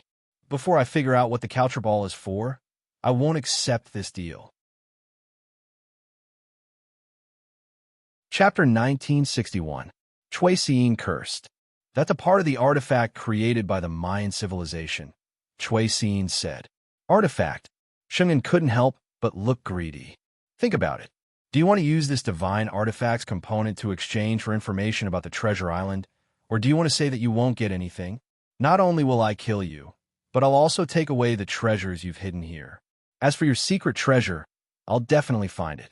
When that time comes, you'll have nothing left, Chui Xiyin said. You only told me information that I don't know is true or false, and you want to exchange it for an artifact? You're too greedy. You're the one with a big appetite. It's just a fragment of a god artifact, not a god artifact. Think about it, the treasures on the island. Even if you recover your true form, you can still sleep on the treasures. How wonderful would that be? Sheng En couldn't help but lick his lips. He couldn't hide the greed in his eyes. What the dragon race pursued in their lives was nothing more than treasures. Since the prismatic all is a part of the artifact, does that mean that you also have a part? Sheng En asked. Chui Xiyin's expression grew colder. Sheng En didn't hide his greed at all. What? You want to take the part of the artifact from me? Chui Xiyin was also wary of Sheng En. Let's think about how to deal with the Dragon Slayer, Sheng En said. To deal with the Dragon Slayer, we first have to prepare a battlefield. We can use the information that the dragon slayer accidentally entered the dragon race to attract the dragon race. But most of the dragon race are old-fashioned. They won't show themselves directly, and they won't fight in human cities or nearby areas. So, we have to choose a battlefield for them. Chui Xin said. Humans and the dragon race had always maintained contact. To a certain extent, they were considered relatively stable allies. Neither would initiate a war against the other.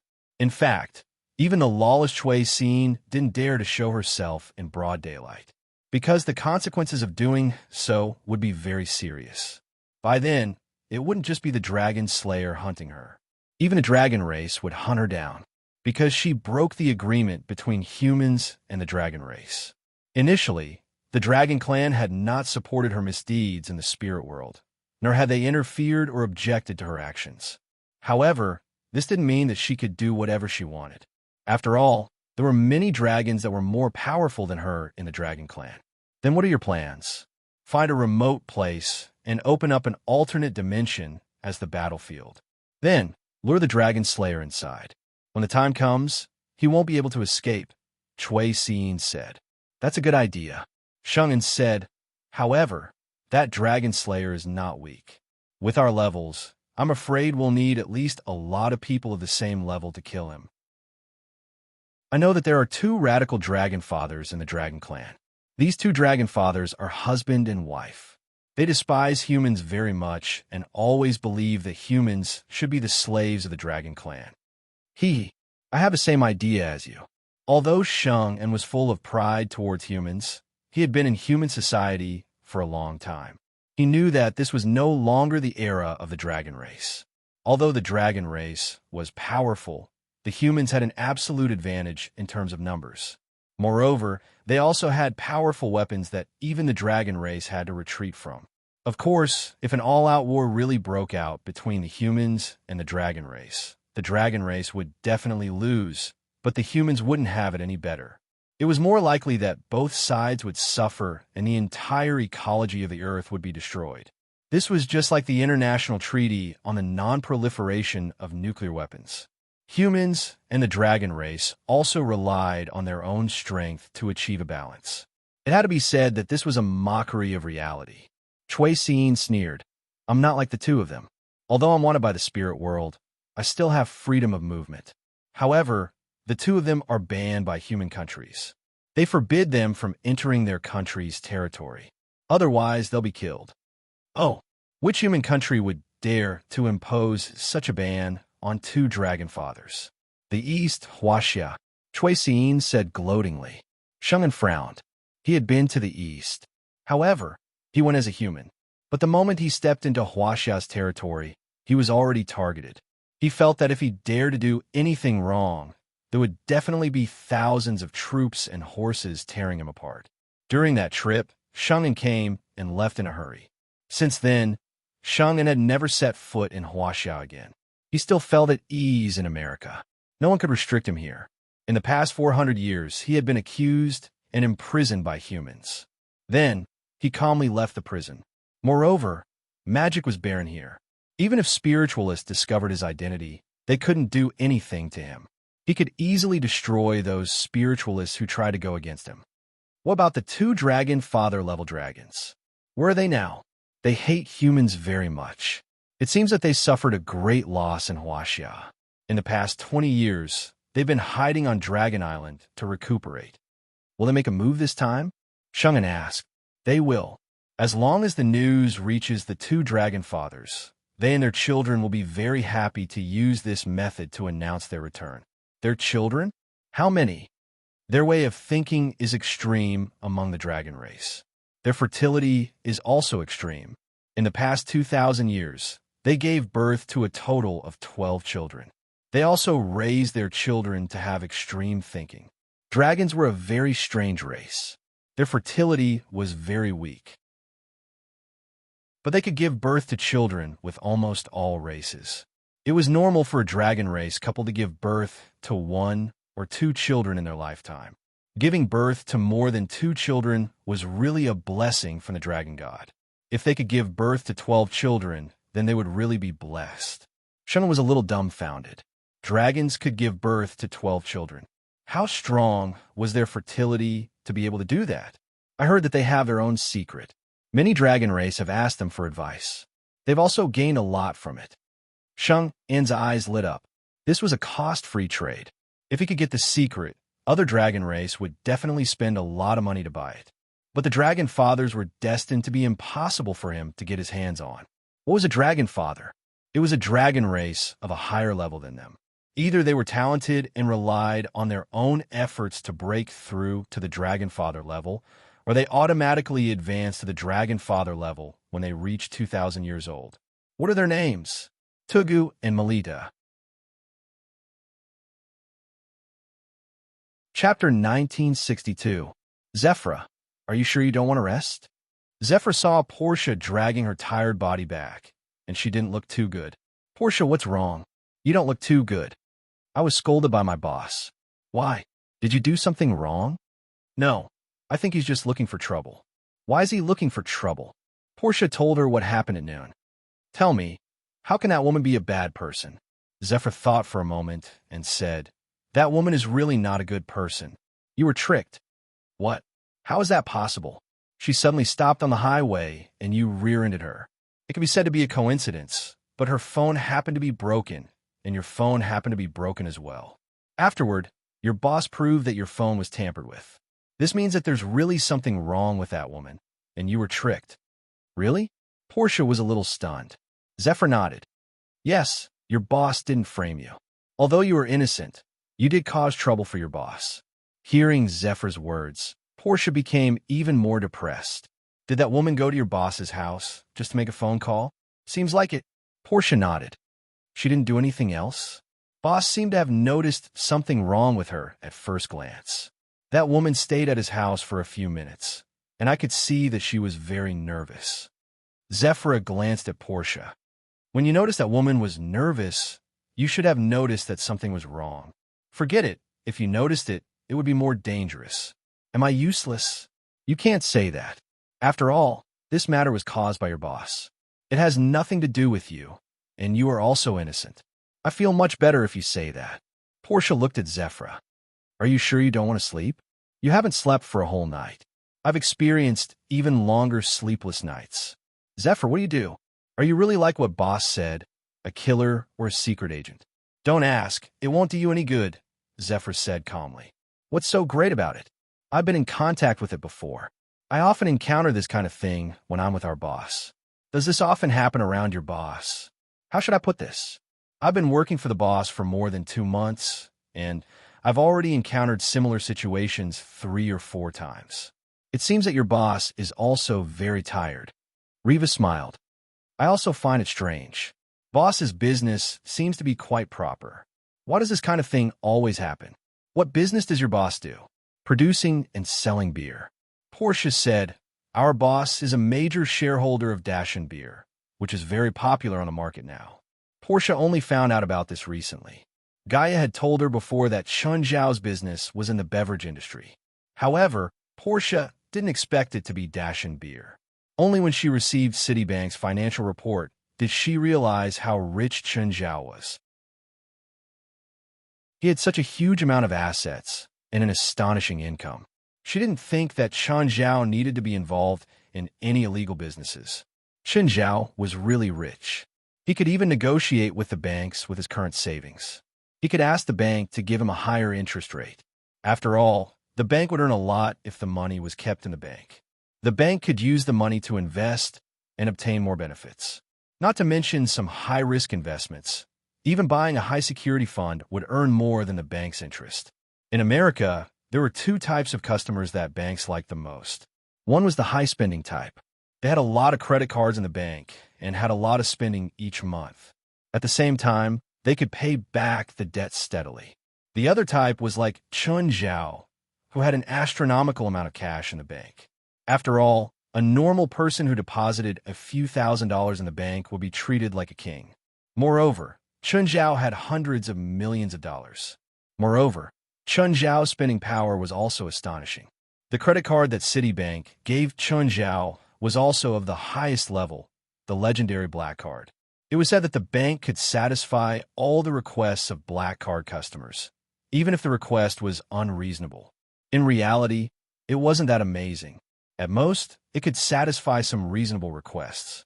If Chun Zhao wanted to open a secondary card, he didn't even need to go to the bank. Andrews would bring the card to Chun Zhao personally. If the bank didn't give him a higher interest rate, Chun Zhao could just say something and change to a different bank. Andrews would probably lose his job. So, in Portia's eyes, Chun Zhao's wealth meant that he didn't need to do any illegal business. Unless Chun Zhao sold nuclear warheads, he wouldn't be able to earn more than he did now. Even those rich people on the Forbes list might have more assets than Chun Zhao. But in terms of earning money, Chun Zhao might not be slower than them. In fact, he might even be faster. When Portia first talked about Chun Zhao, she didn't have a good impression of him. It was mainly because Portia didn't have a good word to say about him. But after interacting with him, she realized that Chun Zhao wasn't that bad. At least, if he was a gang leader, Portia wouldn't just be scolded for making such a mistake. Maybe Portia would just disappear from the world. He wouldn't let Portia have time to complain. This meant that Chun Zhao treated Portia well. At least, it meant that Chun Zhao had a bottom line. She knew very well how easy it was for a rich and powerful person to make an ordinary person disappear from the world. Fortunately, Portia had met Chun Zhao. If it was another boss, she would have died countless times. Just then, Zephyr's phone rang again. Portia, prepare dinner tonight. With that, Zephyr went to answer the call. Zephyr returned to the house and looked outside to make sure that Portia wasn't eavesdropping on her call. I'm Zephyr. What's the news? Zephyr, we might be in big trouble. Today, there were alarms at LAX and LAX train station. Alarms? 2 alarms? Yes, and it's not a departure alarm. Dragons have entered LAX twice. That means that 2 more dragons have come to LAX. Chapter 1963. A skinny old man strolled out of the airport. Beside the old man was a woman who was supporting him. Melita, how many of our children are here? 2 are here, the woman said. Bunker and Ingley. They're already in North America, unlike us 2 old men who came all the way here. Human aircraft are so uncomfortable, Tugu said. Tugu said, locked in that narrow iron shell. I wish I could tear that iron shell apart. You're still so hot-tempered.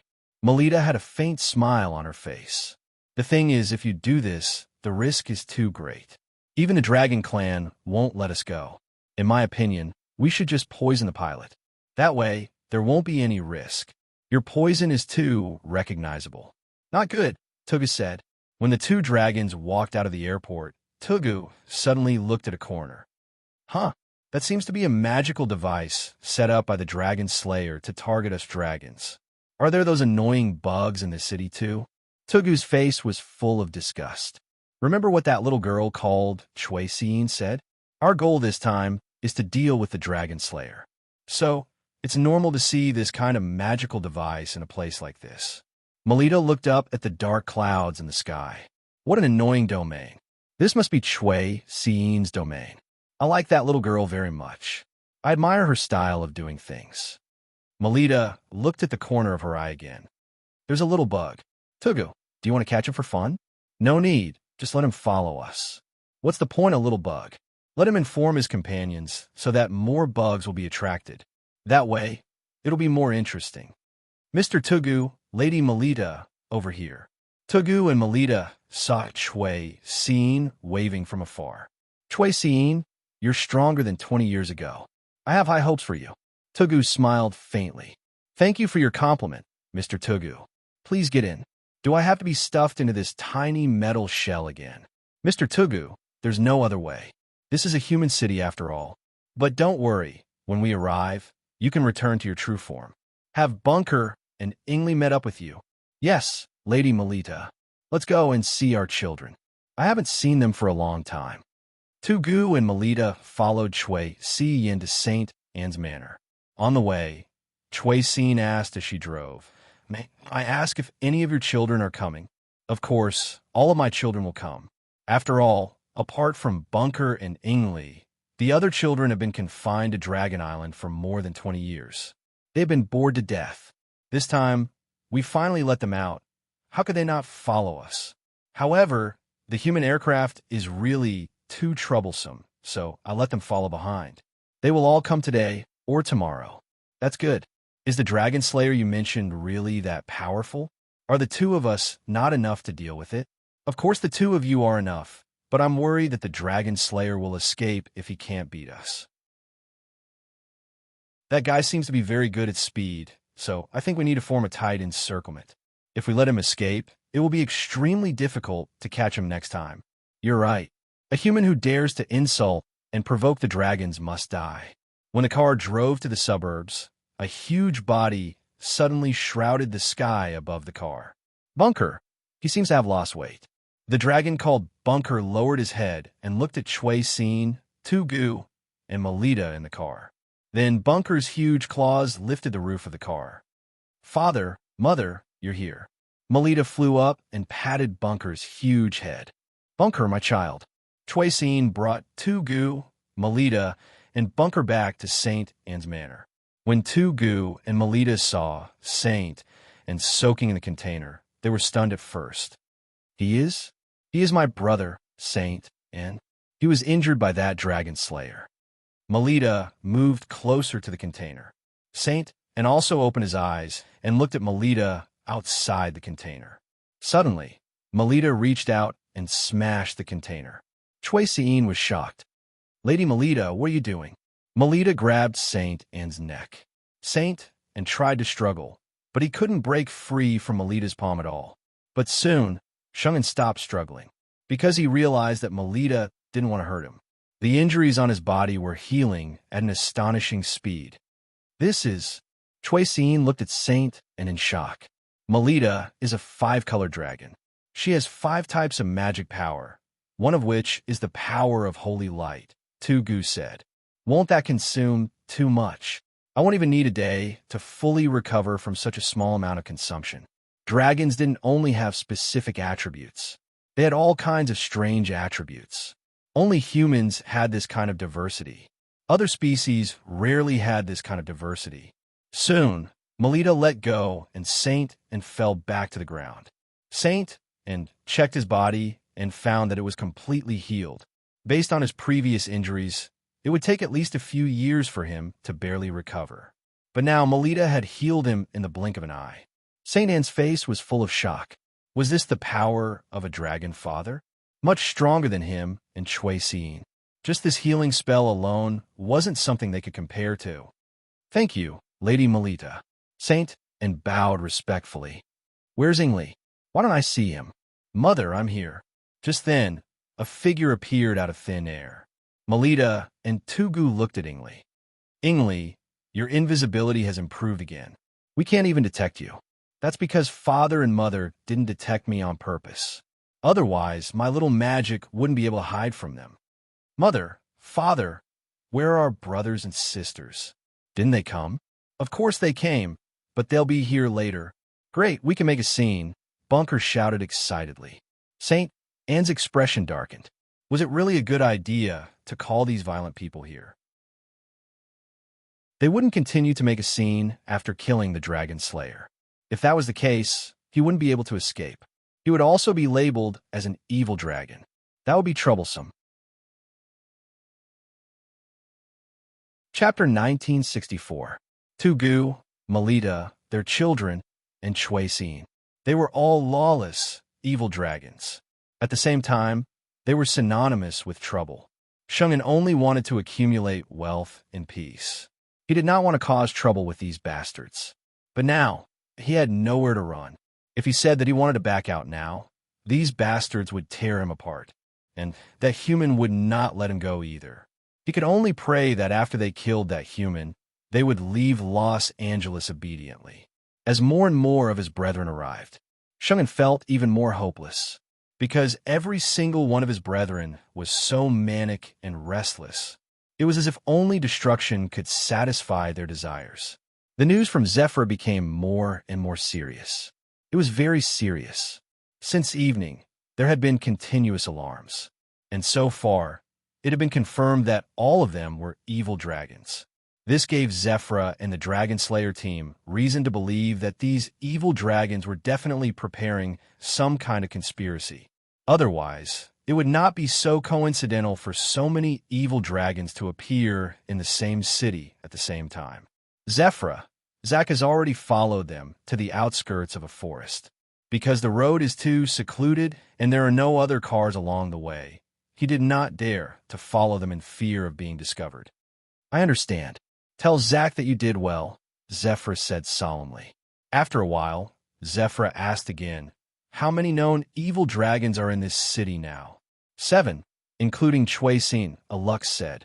In addition, there are 2 more evil dragons that are even more famous than Chui Xin. They committed crimes in Huaxia and escaped alive. Zephyra had never felt so lost and powerless before. It was already very difficult for the Dragon Slayer team to deal with one evil dragon. But now, they had to face a few evil dragons.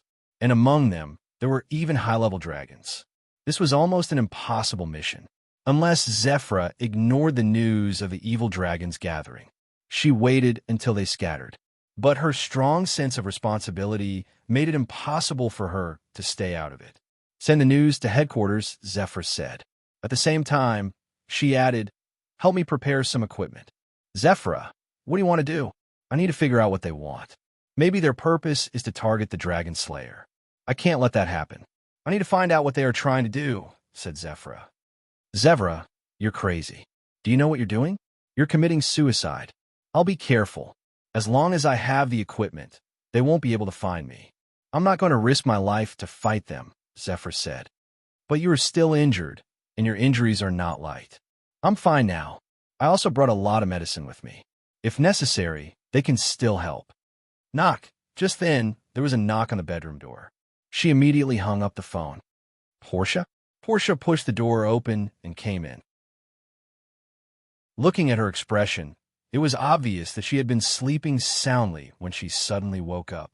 Portia, what are you doing? Zephyra, you haven't slept all night. Have you been on the phone all night? Sorry, did I disturb you? No, I'm just worried about you.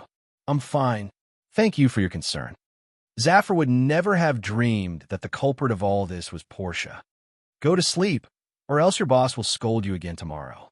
Zephyra had a good impression of Chun Zhao and Portia. To her, they were the kind of people who would slander each other, but protect each other. Okay, if you're tired, go rest. You haven't slept for 2 days. It hasn't even been 2 days. All right, go and rest. Portia went back to her room in a daze. Zephyra was so anxious that her head was spinning. To her, the pressure was too great. In the morning, Zephyra received another piece of bad news. The Dragon Slayer headquarters could not send any reinforcements, at least not in the short term. The reason was that they didn't have enough manpower. In fact, they were also worried that this might be a plot by the evil dragons against them. Moreover, with a few evil dragons gathered together, the difficulty of slaying them would increase exponentially. Unless the Dragon Slayer headquarters used all their resources, it would be impossible for them to succeed. However, the headquarters did not provide any reinforcements. They still had to ask Zephyra to find out what the evil dragons were up to. To put it bluntly, the headquarters had already abandoned Zephyra and her team. But this was understandable. At least, Zephyra felt that she would make the same decision if she were in their shoes. Moreover, she had planned to take the risk alone to find out the evil dragon's plot. Zephyra made some preparations. After packing some things, she planned to go out. Cough, cough. Zephyra, are you going out again? You haven't recovered yet. Portia walked out. She seemed to be in a bad state. Yes. Portia, you don't look well. Zephyra went up and touched Portia's forehead. You have a fever. You need a rest. Portia rubbed her forehead. You're fine, even with such a heavy injury. I'm even better. That's different. Zephyra was speechless at Portia's words. Portia could not be compared to her at all. Putting aside her physiological characteristics, Zephyra was about to deviate from human characteristics in terms of physiological reactions. On the other hand, Portia was just an ordinary person, so there was no comparison at all. Zephyra helped Portia back to her room. Portia was still mumbling to herself. I'm really fine. Zephyra found some medicine for the fever and poured Portia a glass of water. Take the medicine and rest. After taking the medicine, Portia fell asleep right away. Fever medicine usually contained calming and hypnotic ingredients. That was why Portia fell asleep so quickly. Zephyra picked up Portia's phone. She planned to call Chun Zhao and ask for leave for Portia, but Portia had set a password. Zephyra tried and could not unlock the phone. Forget it. Zephyra glanced at Portia, who was already sound asleep. She did not want to disturb her. She would explain it to Chun Zhao for Portia later. Chun Zhao was not an unreasonable person, so he probably would not make things difficult for Portia. Zephyra checked Portia's condition again.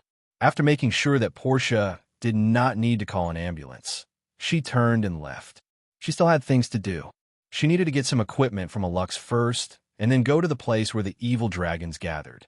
However, Zephyra was not very confident about this trip.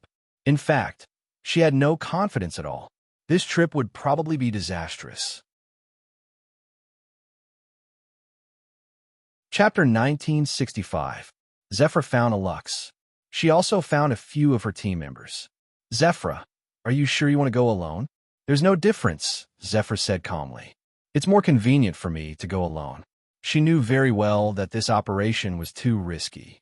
It was no different from suicide. One more person was just one more person dying. It was meaningless. She might as well go alone. How long will it take? It should be done before sunset, Lux said. That's good. It's safer at night. Zephyra nodded. Zephyra took out her phone. It was Portia's phone. She'd brought it with her. She thought that if Chun Zhao called, she could tell him immediately and ask for sick leave for Portia. There's no signal here. We blocked the signal, Lux said. Zephyra thought for a moment and nodded. Yes, it's safer this way. Zephyra's team members busied themselves for the whole day. They finally finished the equipment and instruments before the sky turned dark. Zephyra, this shadow cloak has been strengthened, Lux said. It weakens the defense, but greatly increases the concealment. To be honest, with the shadow cloak's defense, it wouldn't make a difference against a few evil dragons. Rather than that, it was better to sacrifice the defense and increase the concealment. Yes, but it can only be used for 1 hour instead of 3, so you can't use it continuously. It's best to use it at a critical moment. I understand. And this dragon-slaying weapon. Lux handed Zephyra a full metal gauntlet. The head of the gauntlet was a dragon head with an open mouth. Zephyra put on the metal gauntlet and felt the weight of the gauntlet. A full-powered attack from this dragon-slaying weapon is equivalent to an adult dragon's attack, but can only be used once. And this is a magic crystal. It can be used as mana for the shadow cloak. This potion can forcibly suppress injuries. It can completely suppress injuries in a short period of time. It can also recover your mana. Each potion was placed in a simple syringe. Remember, the green is for suppressing injuries, the blue is for mana recovery, and the red is for Berserk Potion. I understand. In addition to these, they also prepared some small props for Zephyra. These tools all had their own uses. They could all play a role at the crucial moment. There's no signal again. What's Portia doing? Chun Zhao tossed his phone aside, frustrated. Portia was absent from work for no reason, and he didn't give him any explanation or ask for leave. This made Chun Zhao furious. Moreover, Chun Zhao had called a few times today, but there was no signal in all of them. Don't tell me he owes me money? If it's her, it's really possible. I'll see how you explain tomorrow, Chun Zhao muttered to himself. Raising the child alone, Chun Zhao deeply understood Portia's pain. In the past, he didn't find it so troublesome. But ever since Portia had shared the burden, Portia had suddenly disappeared. Chun Zhao deeply understood how important Portia was to him. Chun Zhao walked out of the house. The sea breeze blew against his face. There was even a hint of coldness in his voice, although the temperature in Los Angeles wasn't that high all year round. However, it was already November. Therefore, the temperature dropped significantly. Moreover, it had been cloudy for many days, so the temperature dropped even more. Just then, Chun Zhao's phone rang. It was Zhang Tianyi. Hey, old Zhang. How have you been recently? Terrible. Why are you suddenly concerned about my health? LA's been cloudy these days, right? Does it have anything to do with that? Chen Zhao asked. That was done by Cui Xin, ranked 5th in the 10 evils. She's a dragon, an evil dragon. Do you want me to become a dragon slayer? Chen Zhao's heart jumped. Was this also a dragon's territory? If you want to go, then go. If you don't want to go, no one can force you. However, I have another piece of news to tell you. Several evil dragons have gathered in Los Angeles. A conservative estimate is that there are at least 10 or more evil dragons. 2 of them are father-level evil dragons and have been blacklisted in Huaxia. They once caused trouble in Huaxia and escaped with serious injuries. Now that so many evil dragons have gathered together, something big might happen. So many evil dragons? Chen Zhao frowned. As a local tyrant, he actually didn't know about this at all. On the other hand, Zhang Tianyi, who was thousands of miles away, was more informed than Chen Zhao. Why are you telling me this? 20 years ago, these 2 evil dragons stole the most precious treasure of Qingcheng, then escaped without a trace. If you fight against them, you must be careful. Qingcheng's treasure? What's that? Yellow Jade Immortal Mansion, Zhang Tianyi said. Zhang Tianyi said, I haven't seen the effect of the Yellow Jade Immortal Mansion, but I heard from the people of Qingcheng Mountain that the Yellow Jade Immortal Mansion was a magic weapon refined by Qingcheng Zi, an ancient cultivator. It's a top-grade protective magic weapon. It's different from the refining of modern Huaxia's spiritual world. The level of refining in ancient times is much higher than that of modern times. Besides, even I can't deal with 2 dragons at the same time. I didn't say I want to fight them. Are you in such a hurry to send me to the battlefield? That Yellow Jade Divine Mansion is a top-quality protective treasure. You might not be able to use it, but your family can. Chen Zhao narrowed his eyes. If I steal the Yellow Jade Divine Mansion, won't the people of Qingcheng Mountain come and take it from me? You can change its appearance. Who would know it's in your hands? I still have you. How about I go to Dragon Tiger Mountain and kill you? If you dare to come, I'll make sure you don't return. Chen Zhao pursed his lips. Okay, if there's nothing else, I'm hanging up. You're really not going to fight? They're causing trouble in your territory. Don't you hate people invading your territory? I've been cultivating my mind recently. I won't get involved in trivial matters. If you can really cultivate your mind, I'll castrate myself on the spot. That's what you said. I'll watch you castrate yourself. I've seen your physiognomy.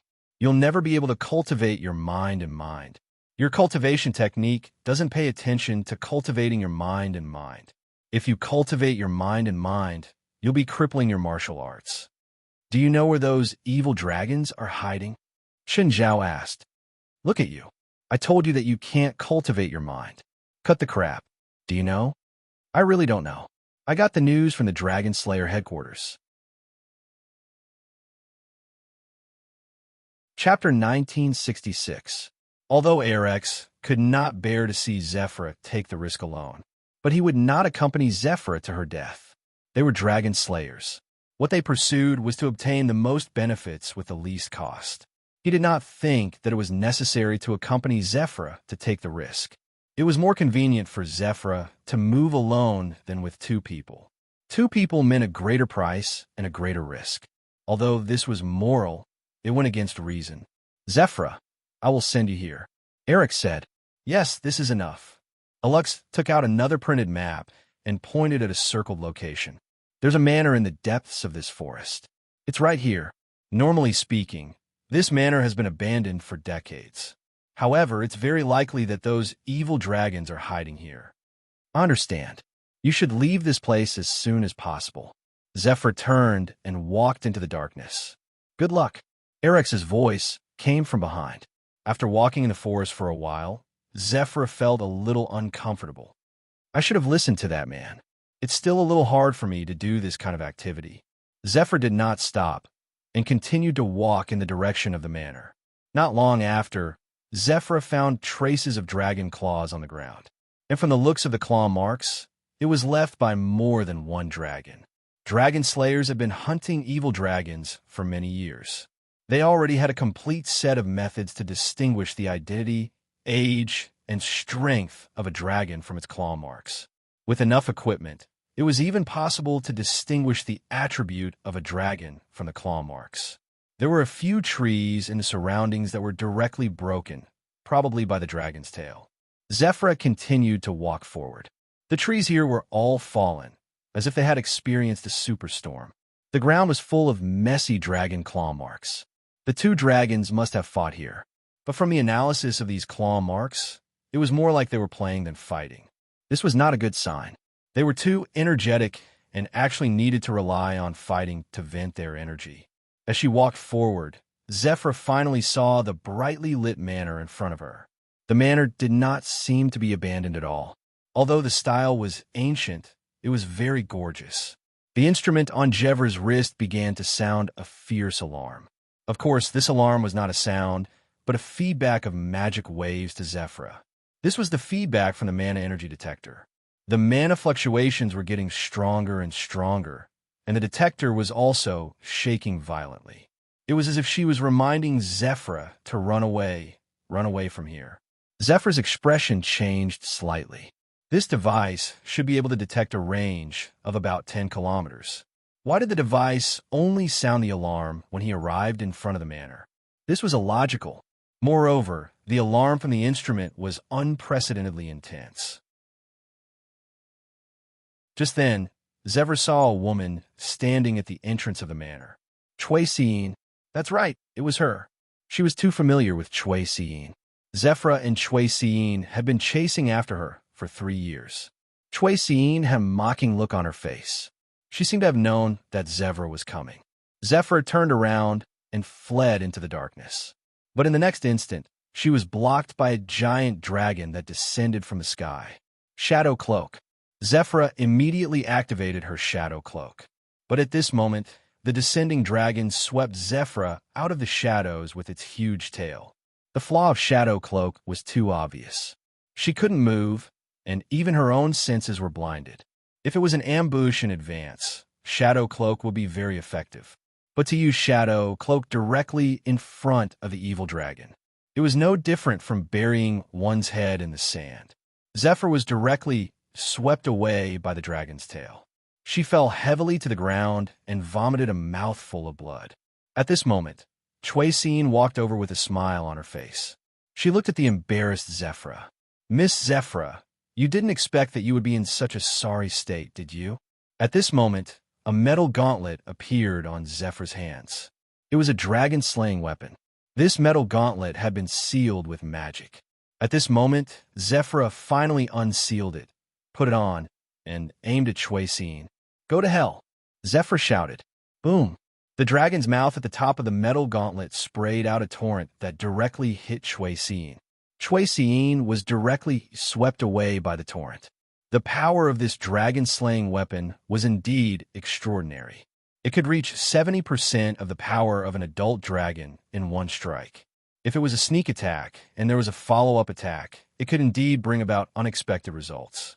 But at this moment, Zephyr was only one person. She had no strength to follow up with a follow-up attack. Chui Siying stood up again. How powerful! I have never seen such a powerful dragon-slaying weapon. If I was alone, I'm afraid I would be dead. Unfortunately, the one alone is not me, but you. Chui Siying looked at Zephyr playfully. Zephyr took out a syringe and directly injected a green potion into her neck, then a blue potion, and then a red potion. And Chui Siying had no intention of stopping it. The current you can't even defeat me in my human form. Chui Siying crossed her arms in front of her chest. She was not in a hurry to kill Zephyra. She wanted to have a good time. Zephyr shouted, and the magic power on her body increased by several times. But even if her magic power increased by several times, compared to Chui Siying, it was still like a mantis trying to stop a chariot. The gap between them was too big. This kind of gap could not be made up for by a few bottles of potion. Zephyr was once again sent flying, but she quickly got up again. At this moment, a phone suddenly rang on the ground, not far away. Zephyr searched her body. The phone seemed to be Portia's. She had thrown it on the ground during the battle. Chui Siying picked up the phone in front of her. The caller ID showed that it was the boss. Chui Siying subconsciously thought that this person was that man. The boss of the dragon-slaying guild might be the leader of the dragon slayers. If that was the case, it made sense. Why was that man so powerful that he could fight an adult dragon alone? Hello. Chui Xin answered the phone. Your subordinate is now in my hands. Aren't you coming to save her? My subordinate? Are you trying to use her to threaten me? You can think of it that way. If you don't come, then I will kill her. All right, I will do as you wish.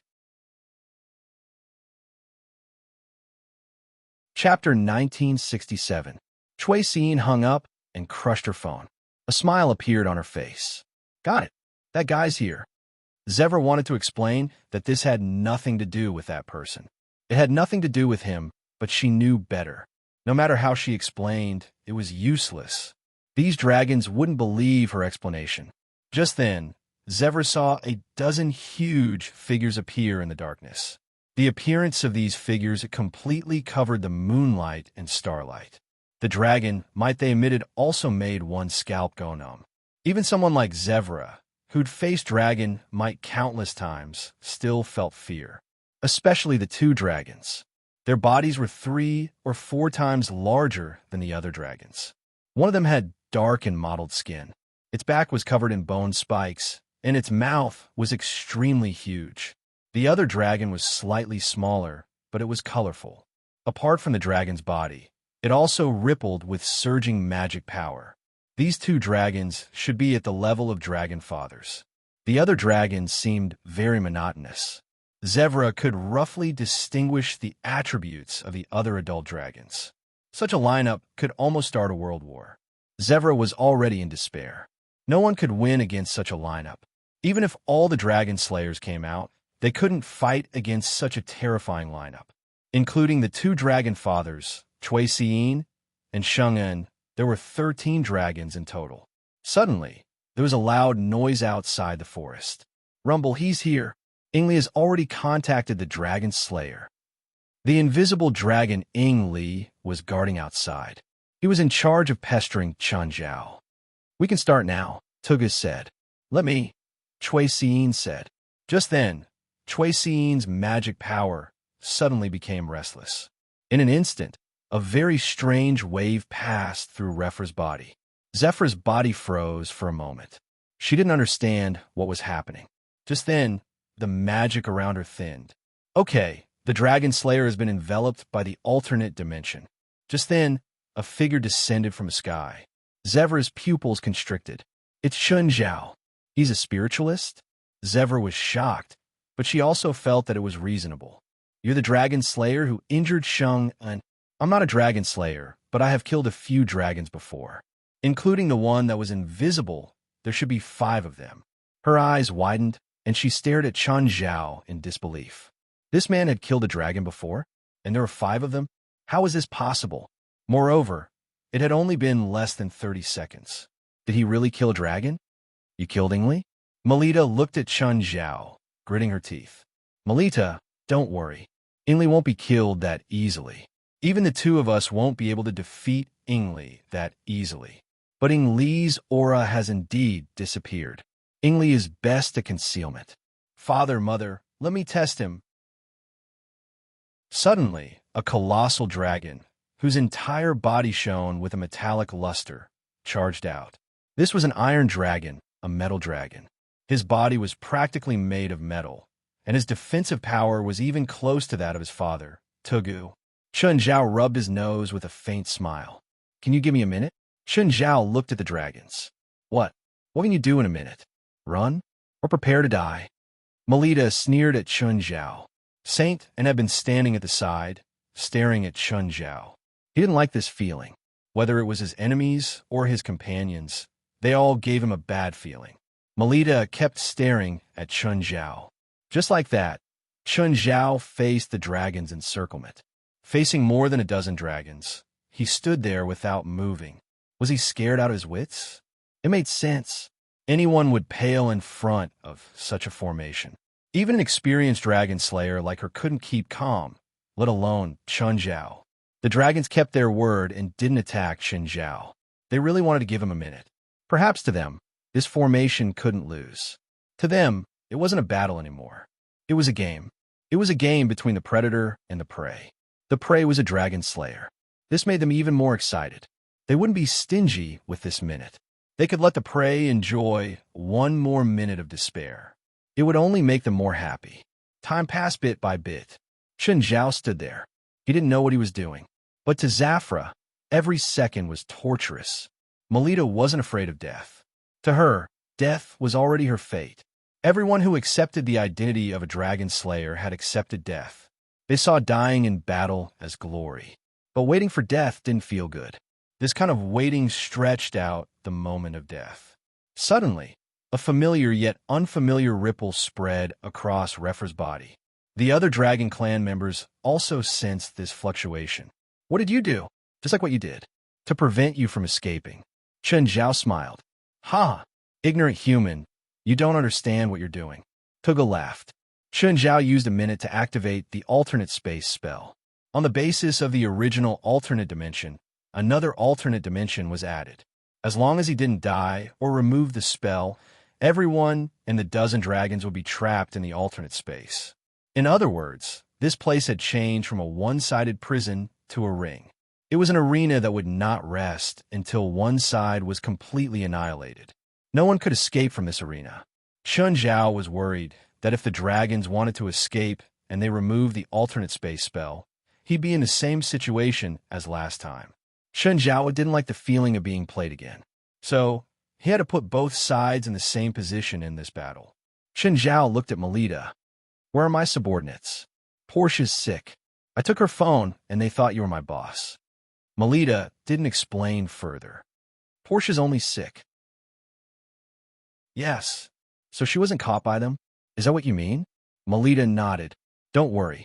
Okay, walk toward me. Just then, the metal dragon's body had already enveloped the sky above Melita. Do you want to save her? Do you think you can do it?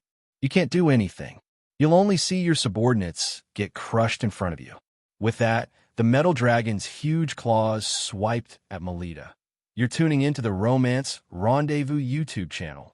We're so grateful for your support, and don't forget to subscribe to join us on this incredible journey through captivating stories. Your generosity through donations truly makes a world of difference, as it's the primary source of revenue that allows me to expand and enhance this channel for you. Thank you from the bottom of my heart for being a part of this adventure.